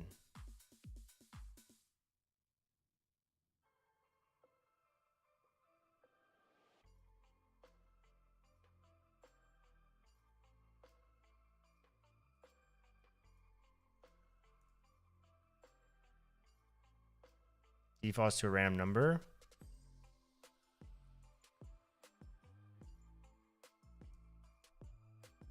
I'm interested to see this.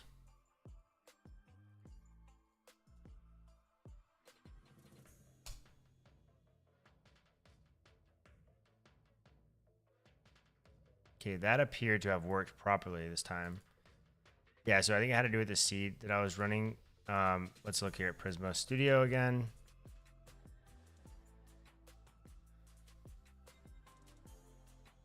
Yeah, so now it looks like they're actually truly more random jobs, I think. Are they or are they not?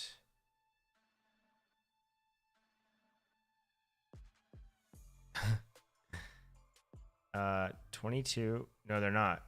So I need to like...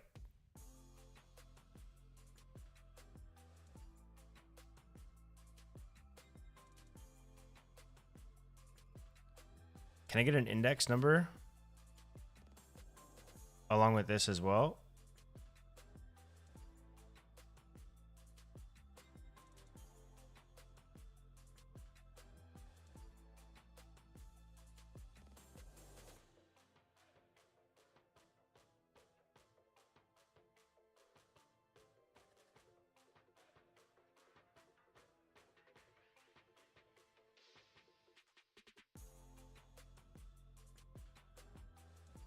I guess I can also like math.random. What is it? Math.random.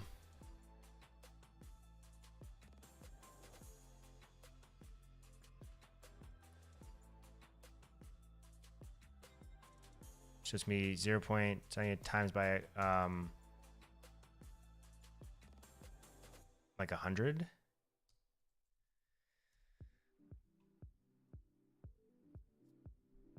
But will this mat.random be the same for each of these?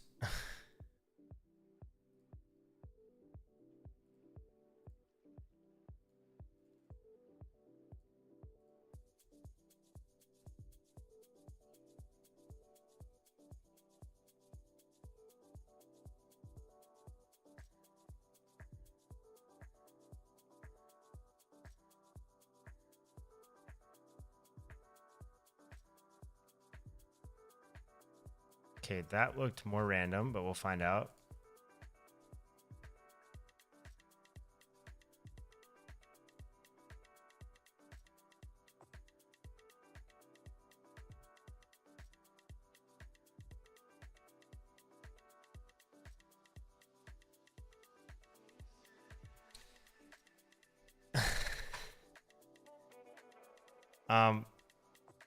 How do I do this? I know it has something to do with like the seating. So basically my jobs to apply is essentially the same at every single array.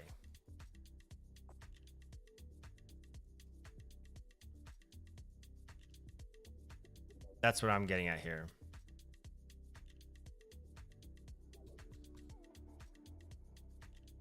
Sun is now coming in. It's gonna look like I'm staring into the sun, but adds a nice dramatic effect.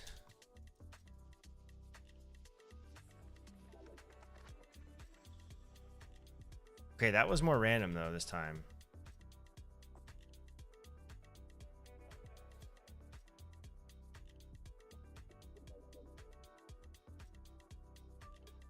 So the numbers are definitely different.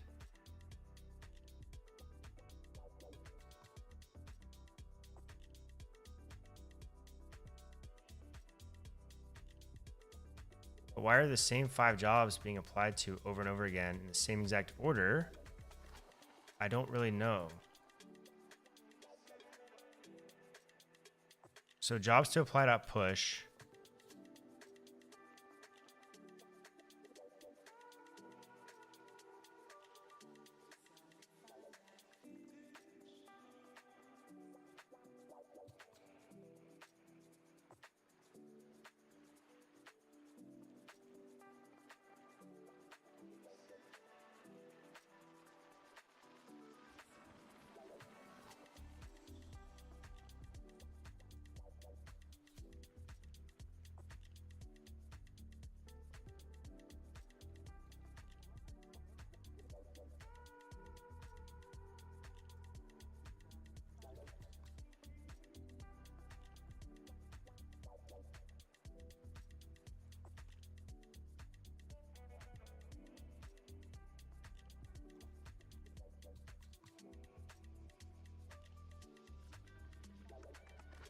Oh.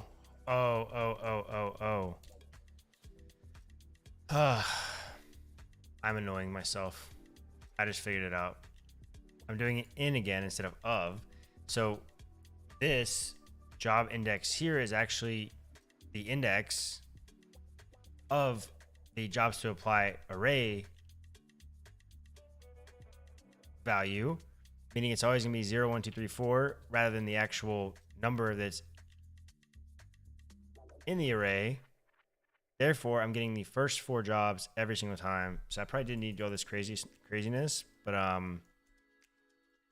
guess it'll add more randomness to it, I think. So let me blow this out, and this should work again.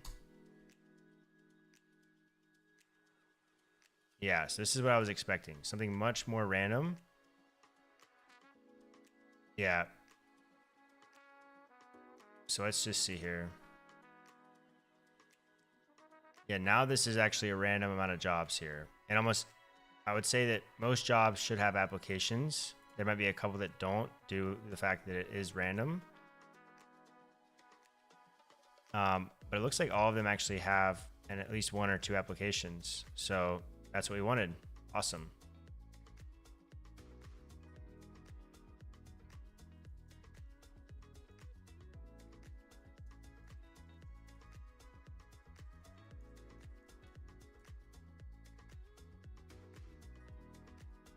Okay, so now we pass in jobs here, and then I go to one of these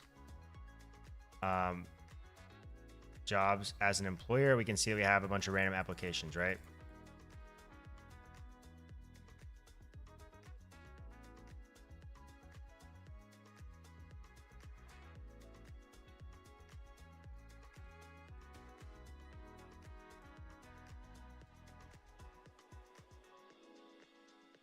And I actually don't want this avatar here at all.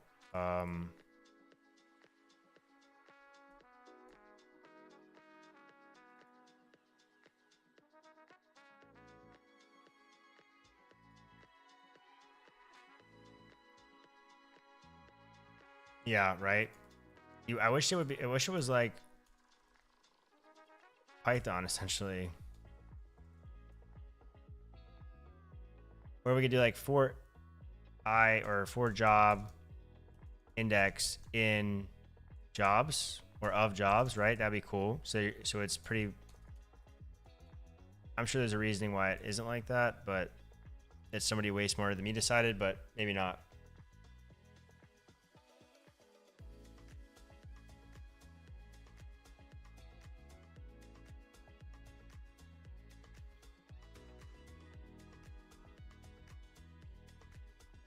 Alrighty, so now we have this information showing here. I know this page looks ugly. Everything looks ugly. We'll clean things up later on.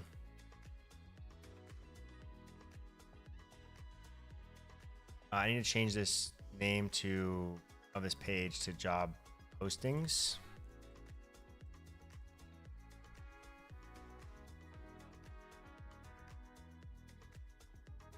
Then applications would take me to the applications of this job.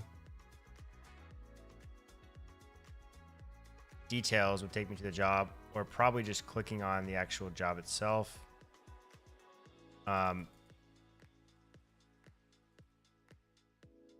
it's going to be details from a perspective of the employer rather than a perspective of the candidate. I like Python. It's super simple. Python is just like everything makes sense to me. Why, like, when you're doing things, it's almost like you can read it pretty easily.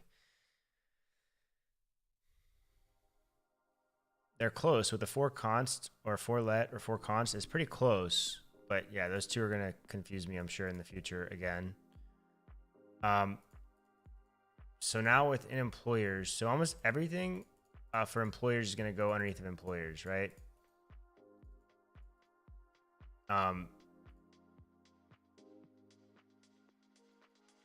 So the jobs will have like their own jobs page.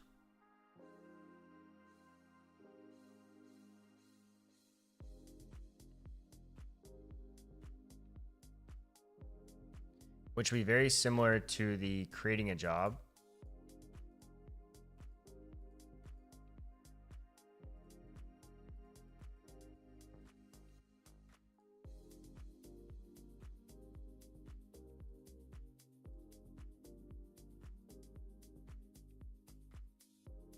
We'll have job ID. And then within this, we'll have edit.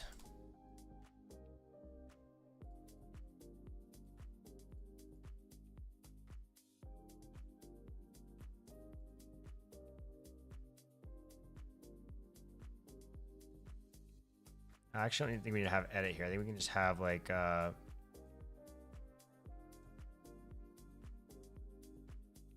the job details here. This is obviously going to try to bring types in from all the way over here, which is okay. We'll fix that. And then everything else will be typed. We're not going to be creating a job. We'll be updating one, but for now, I'd like to go ahead and populate some of these things. So we can populate the value of this to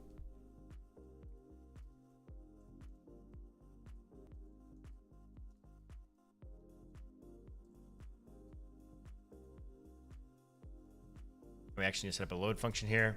Hey, what's up, Shamir? Sorry if my camera looks a little bit weird. The sun is literally setting directly in my eyes over there.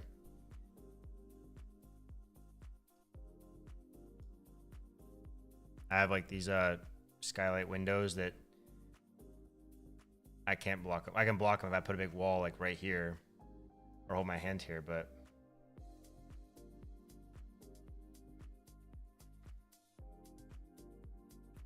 how are you doing, Shamir? Good to see you again.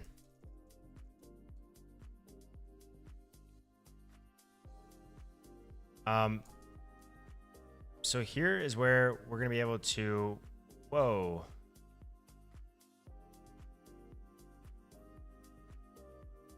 That's pretty cool.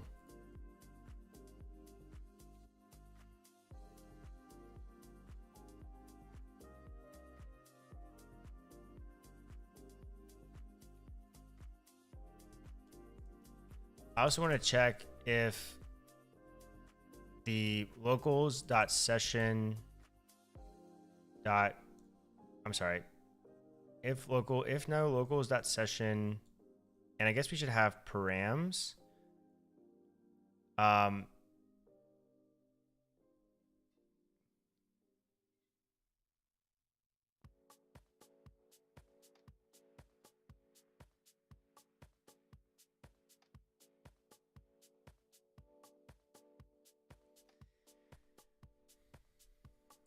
trying to think about some things right now. So,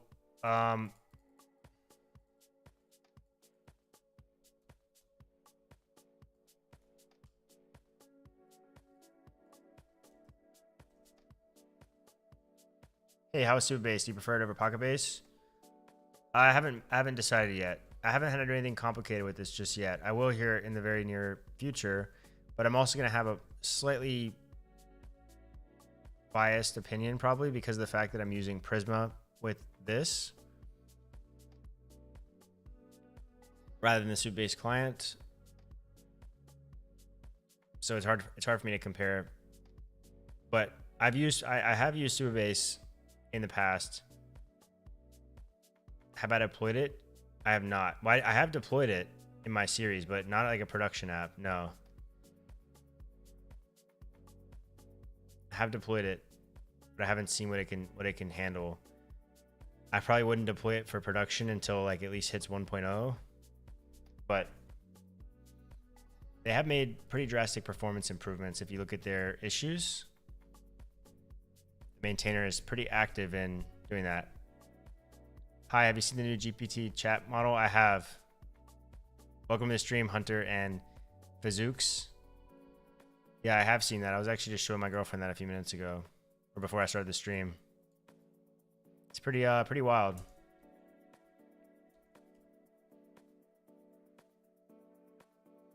Pretty wild. Evening, John.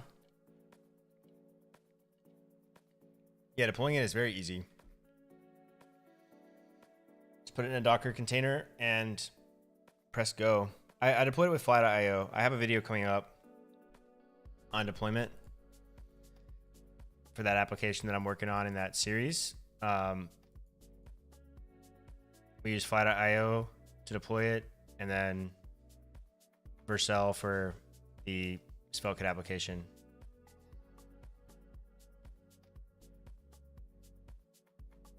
Yeah, no, I've seen that. I actually had it open on my other browser. It's pretty insane. Does that video contain HTTPS also? Yes, of course. Yeah, when it's deployed to Vercel, it's going to be HTTPS.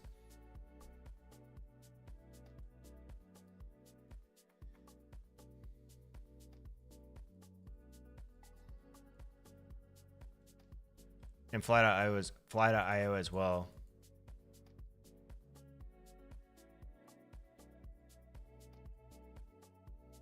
So on this page here, though, I need to check. I need to have access to the organization ID.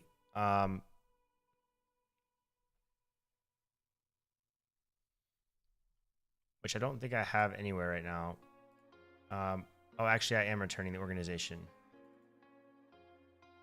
How do you like GitHub Copilot? I just started using it about 2 hours ago when I started this stream. I just started it.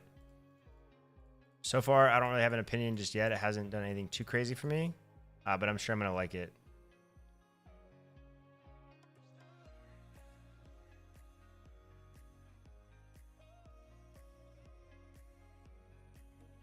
Yeah, Joel. So when you deploy it, it should reverse proxy. It should reverse proxy that to that container. And that address will have HTTP with the signed cert. German, thank you for the follow on Twitch. I appreciate that. And welcome to stream OneRoot and Joel and John Montz.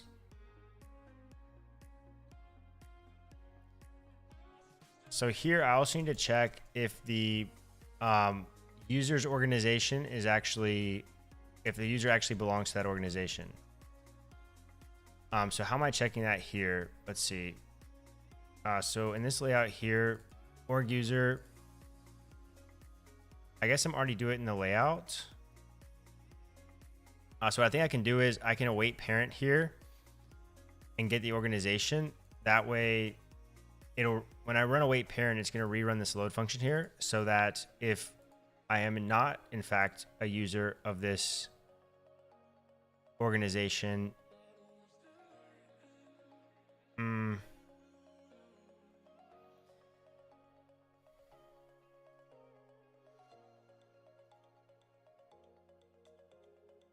then I can't see anything here. That's what I'm trying to get at. Or for this job, to be able to edit this job posting or to view it. So what I can do is I can take in parents here. I'm also gonna need the params, I believe. Whoa, what the hell just happened? Oh, I don't like that at all. It's taking away one of my shortcuts.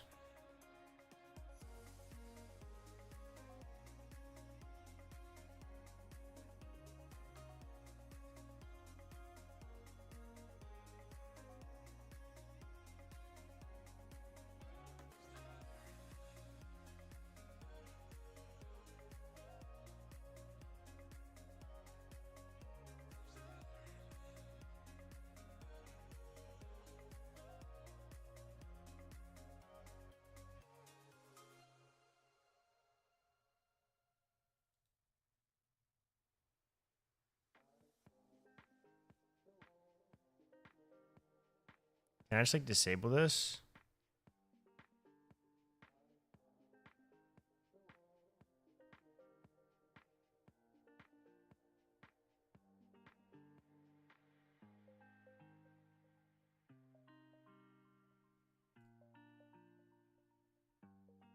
I hope I'm not going to need that. All right. I use control enter for a new line. And I can do that from anywhere in the middle of the line or whatever. I don't know if that's default or if that's just my own personal one I did many years ago, but yeah.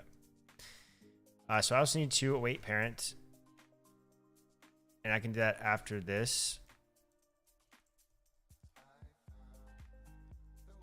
I can say const organization equals await parent. That should be the only thing being returned from the...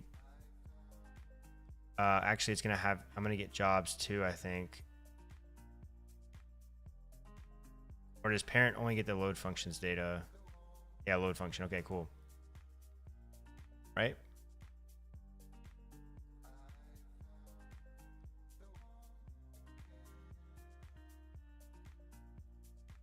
Yeah, I'm going to have to create a waterfall here because of the fact that I need to check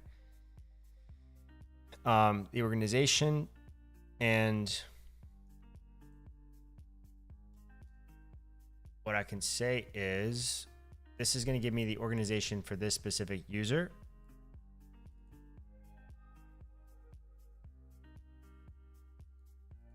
And then I can say if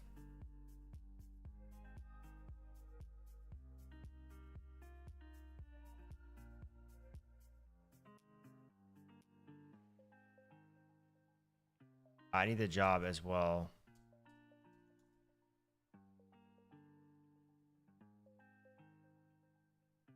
Whoa, did it just hear me? It just heard me speak. Look at that. Wow. It's pretty close. I mean, it actually is exactly what I want. I just don't need this to be all like this because this is not going to have to be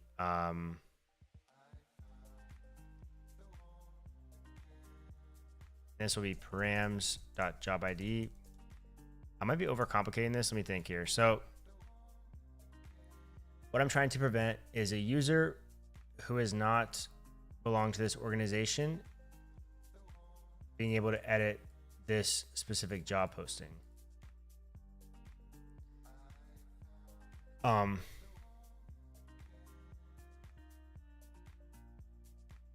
Yeah, so far, Root, it's actually, that was pretty impressive.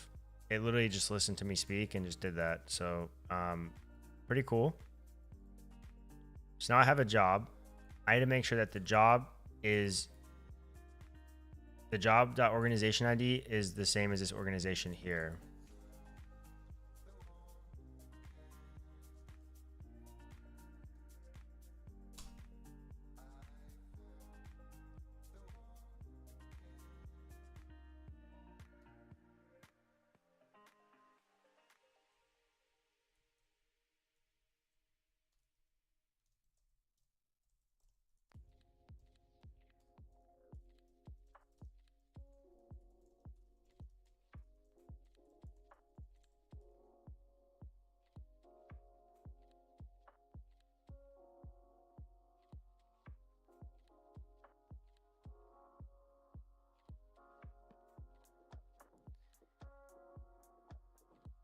I could do that here, but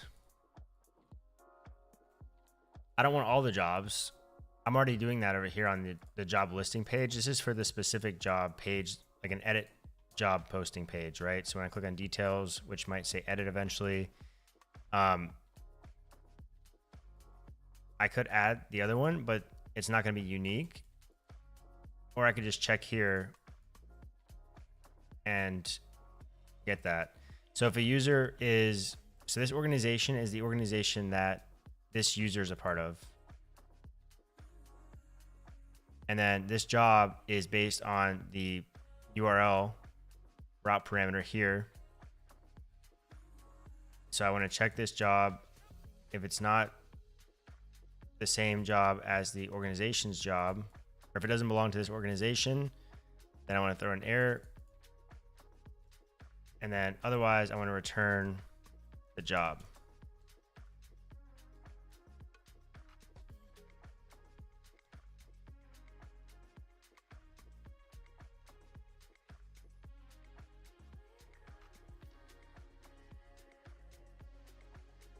So then inside of my table, I can, for the details button, turn this into a link, and I can just say /employers jobs job.id.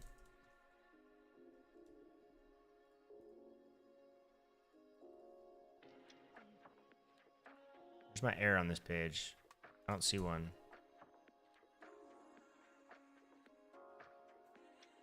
Oh, right here.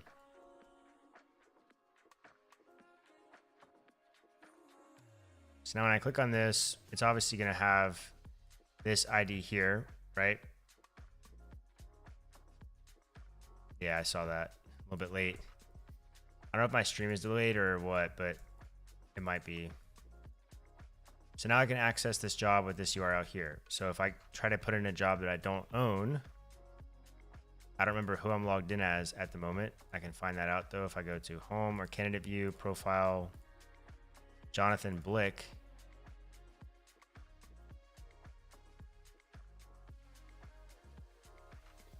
Let me just find an application that I probably don't own. And I guess I'll use Prisma Studio since I got roasted for using something else a minute ago. So,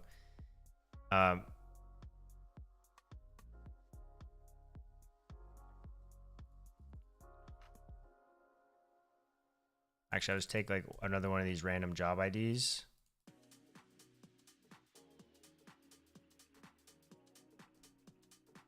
So when I try to access a job that I don't own from the employer's perspective, I can't access that, which is what I want.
I did fix the seating. I did. We are golden.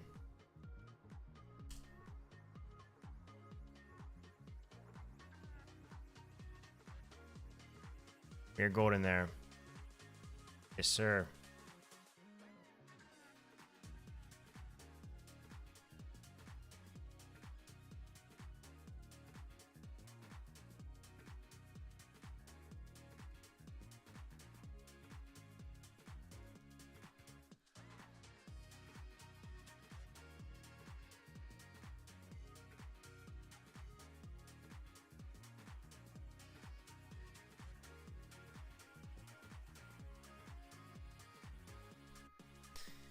I think there should be a better way to do this, right?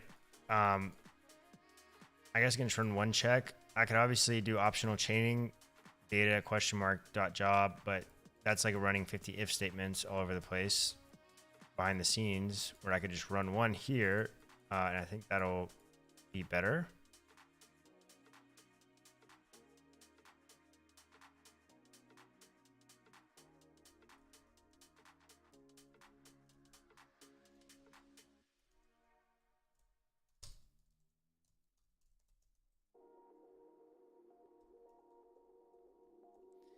Yeah, but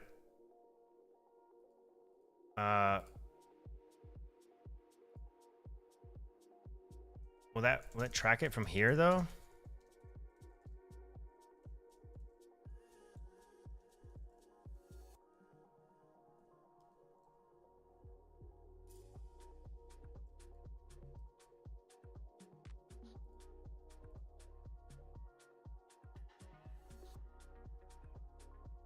Oh. Wow, that's beautiful. God, that's some serious magic right there. I literally love that.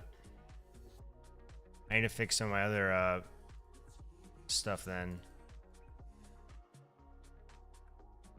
God, that is seriously like mind-blowing how it, yeah. Beautiful. Anyways.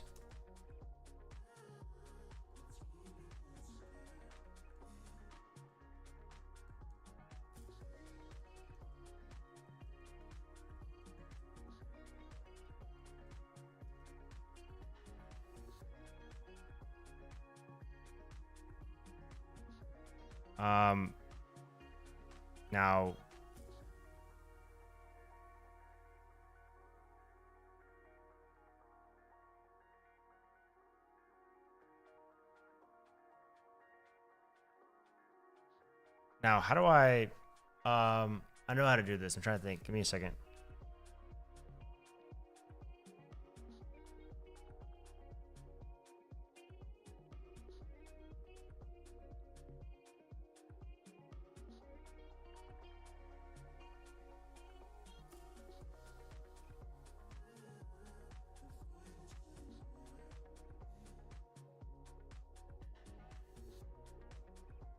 I need to hold on a second. Let me how do I set which one is checked based on that value? Because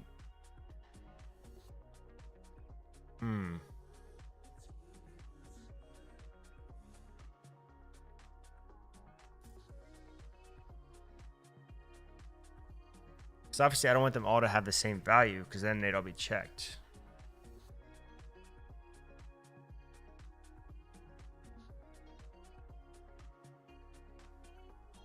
I think it's an input group. I need to bind it bind it to an input group, I think. Oh god, I forgot they don't have search on this.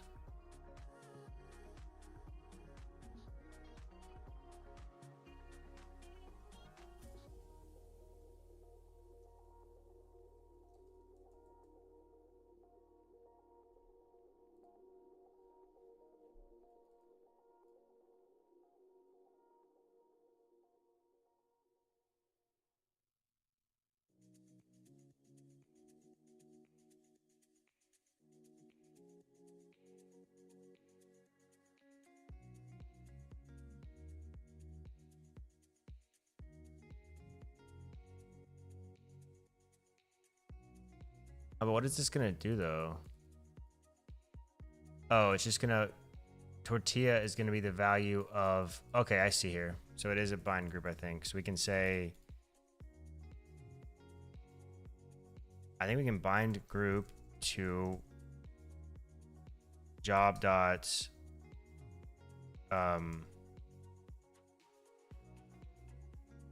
type.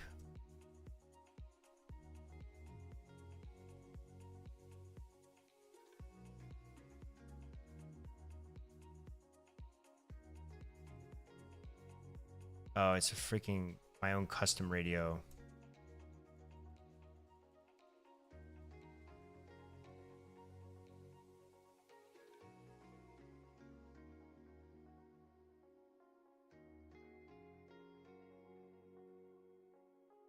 Oh, but I should still be able to do the same props though, right? Or no? No, I won't be able to.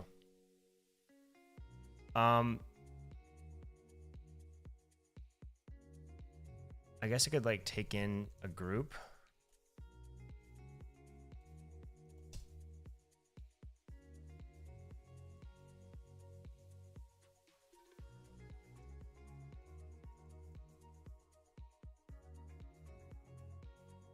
Ah, but they're not gonna be a part of the same. I guess they would be, right?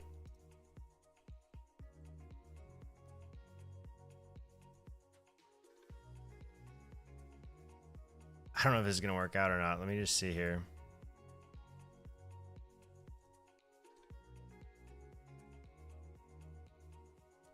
Job.type, maybe?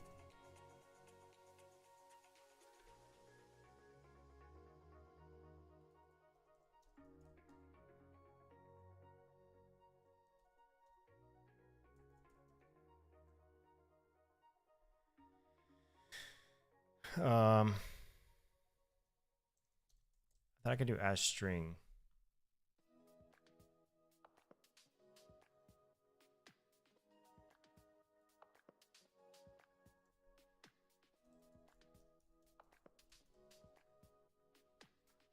That looks pretty disgusting, but I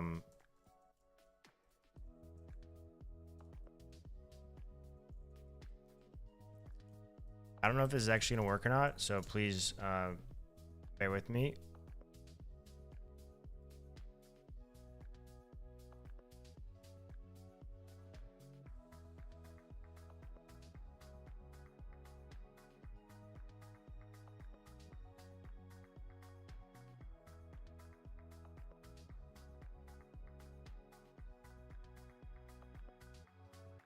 So it doesn't work.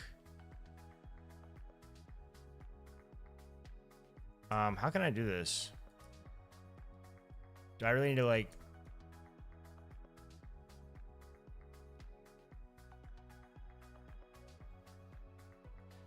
find group tortilla?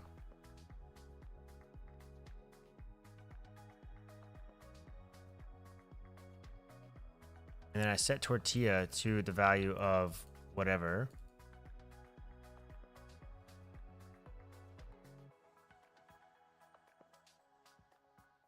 Yeah, but they don't do that here though. I think with the bind group, it'll automatically select whatever value. I'm pretty much binding the value of that to the entire group. So maybe I just need to like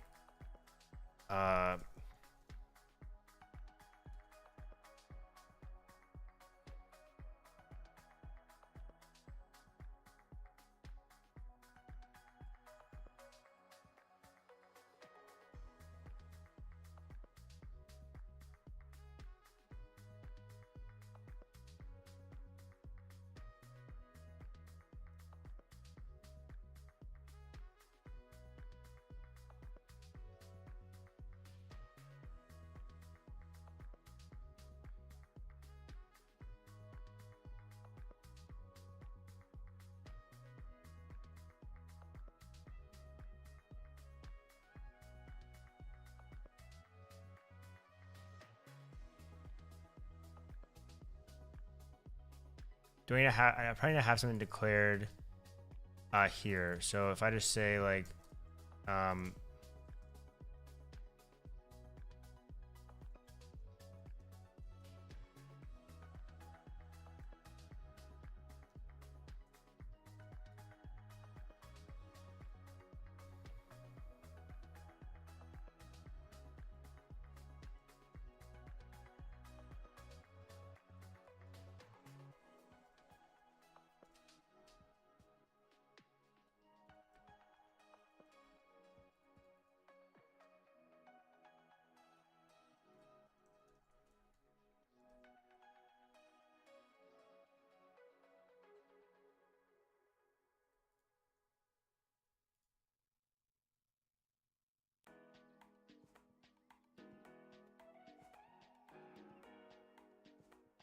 just an enum.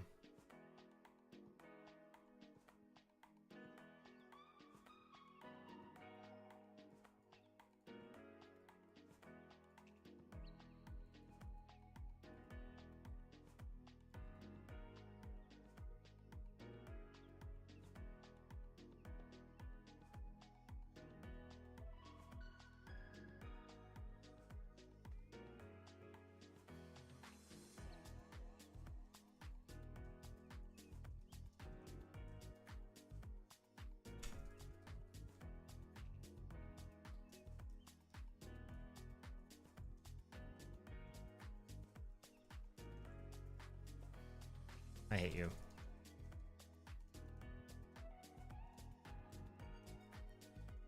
Right now, what I'm trying to do is I am trying to bind these radio buttons to radio inputs to a group so that I can properly have the one that's actually checked in the form checked. So right now, well, my page is broken, but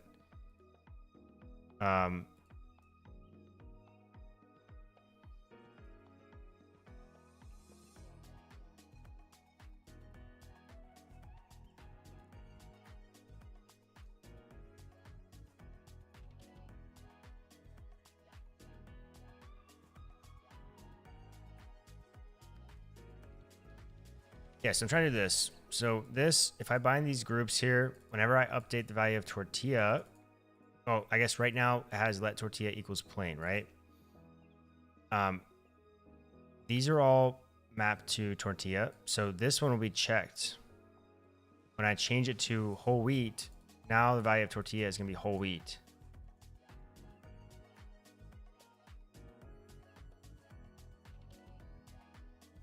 Export the value and then bind group equals value in the parent.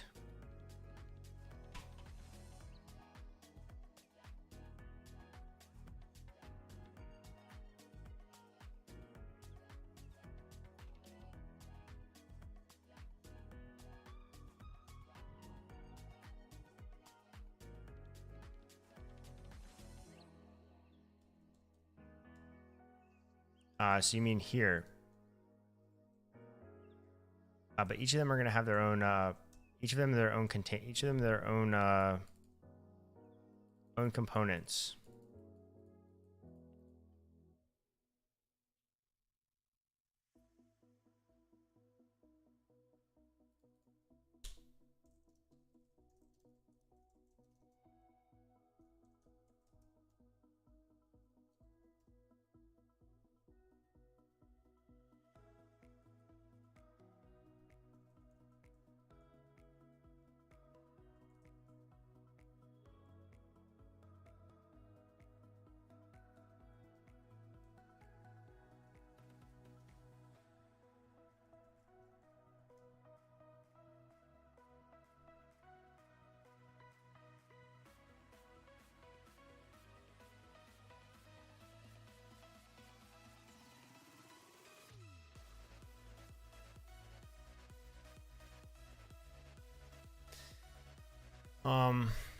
Let me think here.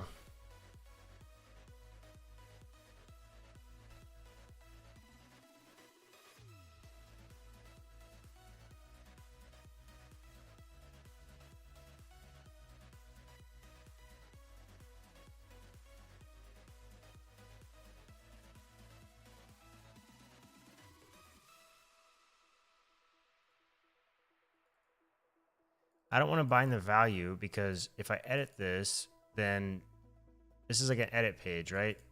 So I can edit this here. I don't want to bind the value. Otherwise, I need to use the group. I just need to figure out how to properly get that information down. And then also reflect that here. I should be able to just say like group.